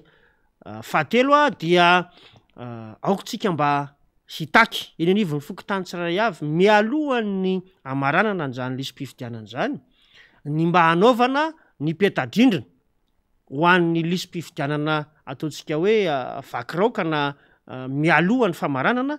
mba hahafahan'ny olo-pirenena tsirairay eny anivony ny fokotany iny na ny olona zay manana zo ifidy mba hijery ny anarany hoe tafiditra marina ao anatin'ny lisy-pifidianana ve izy fa tsy ho sanatria amina andro-pifidianana foana tsika voatratrana surprise hoe maro amitsika ny tsy tafiditra ao anatin'zany lisy-pifidianana izany zay no masaka azo naroso tamitsika mpanaraka ny fandarana miara-manonja tamin'ity andro an'ity fa dia mametraka ny veloma finaritra ary makasitraka ireo namana rehetra ny fandimby nandray anjara fitenenana teto amin'ity fandarana miara-manonja ity ao ny namana rina ao ny namana faniry ary ko ireo teknisianina zay miantoka ny fampitana an'izao fandarana mamitsika izao ka de mametraka ny veloma finaritra toko eny ary de makasitrika atsika rehetra zay nanaraka nyty fandarana ity avelana amitsika zany fa ny fandarana de azotsika jerena mivatana amin'ny alalan'ny Facebook sy ny YouTube moa zany efa miezaka foana ny teknisianina anatsara ny fifandraisantsika zany na de eo aza ny olana amin'ny alalan'ny réseau zany sy ny connexion dia manao zany ny teknisiantsika isika kosa de fantatray fa betsaka no manaraka mivatana amin'ny alalan'ny onjam-peo sy ny fahita lavitry ny MBS tiako manamarika zany fa misy mifamerenana ny tolakandro iny amin'ny efatra iny misy anko amin'ny fahita lavitra mifamerenana amin'ny fahita lavitra ihany any amin'ny 10 ora alina any sy ny divadivaraina amin'ny 4 ora maraina iny ho an'ny radio akoatra ny fandraisantsika mivatana izany ho an'ny manaraka azy eto Antananarivo sy manodidina mahazo an'ity MBS ty de maheno izany aoriana ny amin'ny fitora zay fahampalaram-baovany MBS radio de misy anko ny maraimbe iny ny andrenesantsika an'izany anoany amin'ny roa sasany maraina any anarahantsika an'izany fandarana miara-manonja amin'ny radio izany de akoatran'izay ny any amin'ny faritra rehetrarehetra any de efa manana ny fandaram-potoana izy ireo ny amerenana ity fandarana miara-manonja ity ohatra ny any Tomasina manana ny azy, ny any Antsirabe, ny any Sambava, ny any Ambanja, ny any Mahajanga sy ireo faritra rehetra na any Antsohy na izanaiza Morondava dia samy manana ny lera zay amerenany an'ity fandarana ty ary azonay ako marobe avy any amintsika izany. Maromaro no hevitra ny dinihana teto ary ny fampiresahana mahakasika ny fiainan'ny firenena sy ny fandraisana andraikitry ny fitondram-panjakana fa etona aloha zany tsika député Anaira Tsimbazafa de maka hery ireo malagasy zay hiarany zavatra maro zay manjo azy na mpivarotra voelikilika na ihany koa ireo malagasy tsy mahita rapaka anykoanina na ihany koa ireo malagasy ravafananana vokatry ny hoe fahamaizana tsy fanahinina na vokatry ny tsy fitandremana kely samihafa, ireo malagasy zay any akaikin'ireny ala arovana reny tena arovo tsara mihitsy ny ala sy ny dorotanety tandremy tsara satria tena iankina ny aininy zao tontolo zao ny fananantsika kosodozona tsara sy fananana toetrandro toetany zay tena ao anatiny zay tena hoe mendrika sarariny ho an'ity planeta tany ity zany ka tsy ho tonga ny hoe changement climatique na réchauffement climatique fa mba tena ny climat tena ilain'ny zanak'olombelona zany sy ireo zava-mananaina sy ireo zava-boary samihafa zany zay ny tena faniritsika de mila mitandrina zany tsika rehetrarehetra am'izay lafin-javatra zay. Eny ary fa de makasitraka makatelina tompolasy tompoko avy de manome fotoana indray ho an'ny rapitsy olo mamboaka fa ary adevitra hafa indray no etsika ao anatin'ny fandarina miara-manonja misaotra tompoko.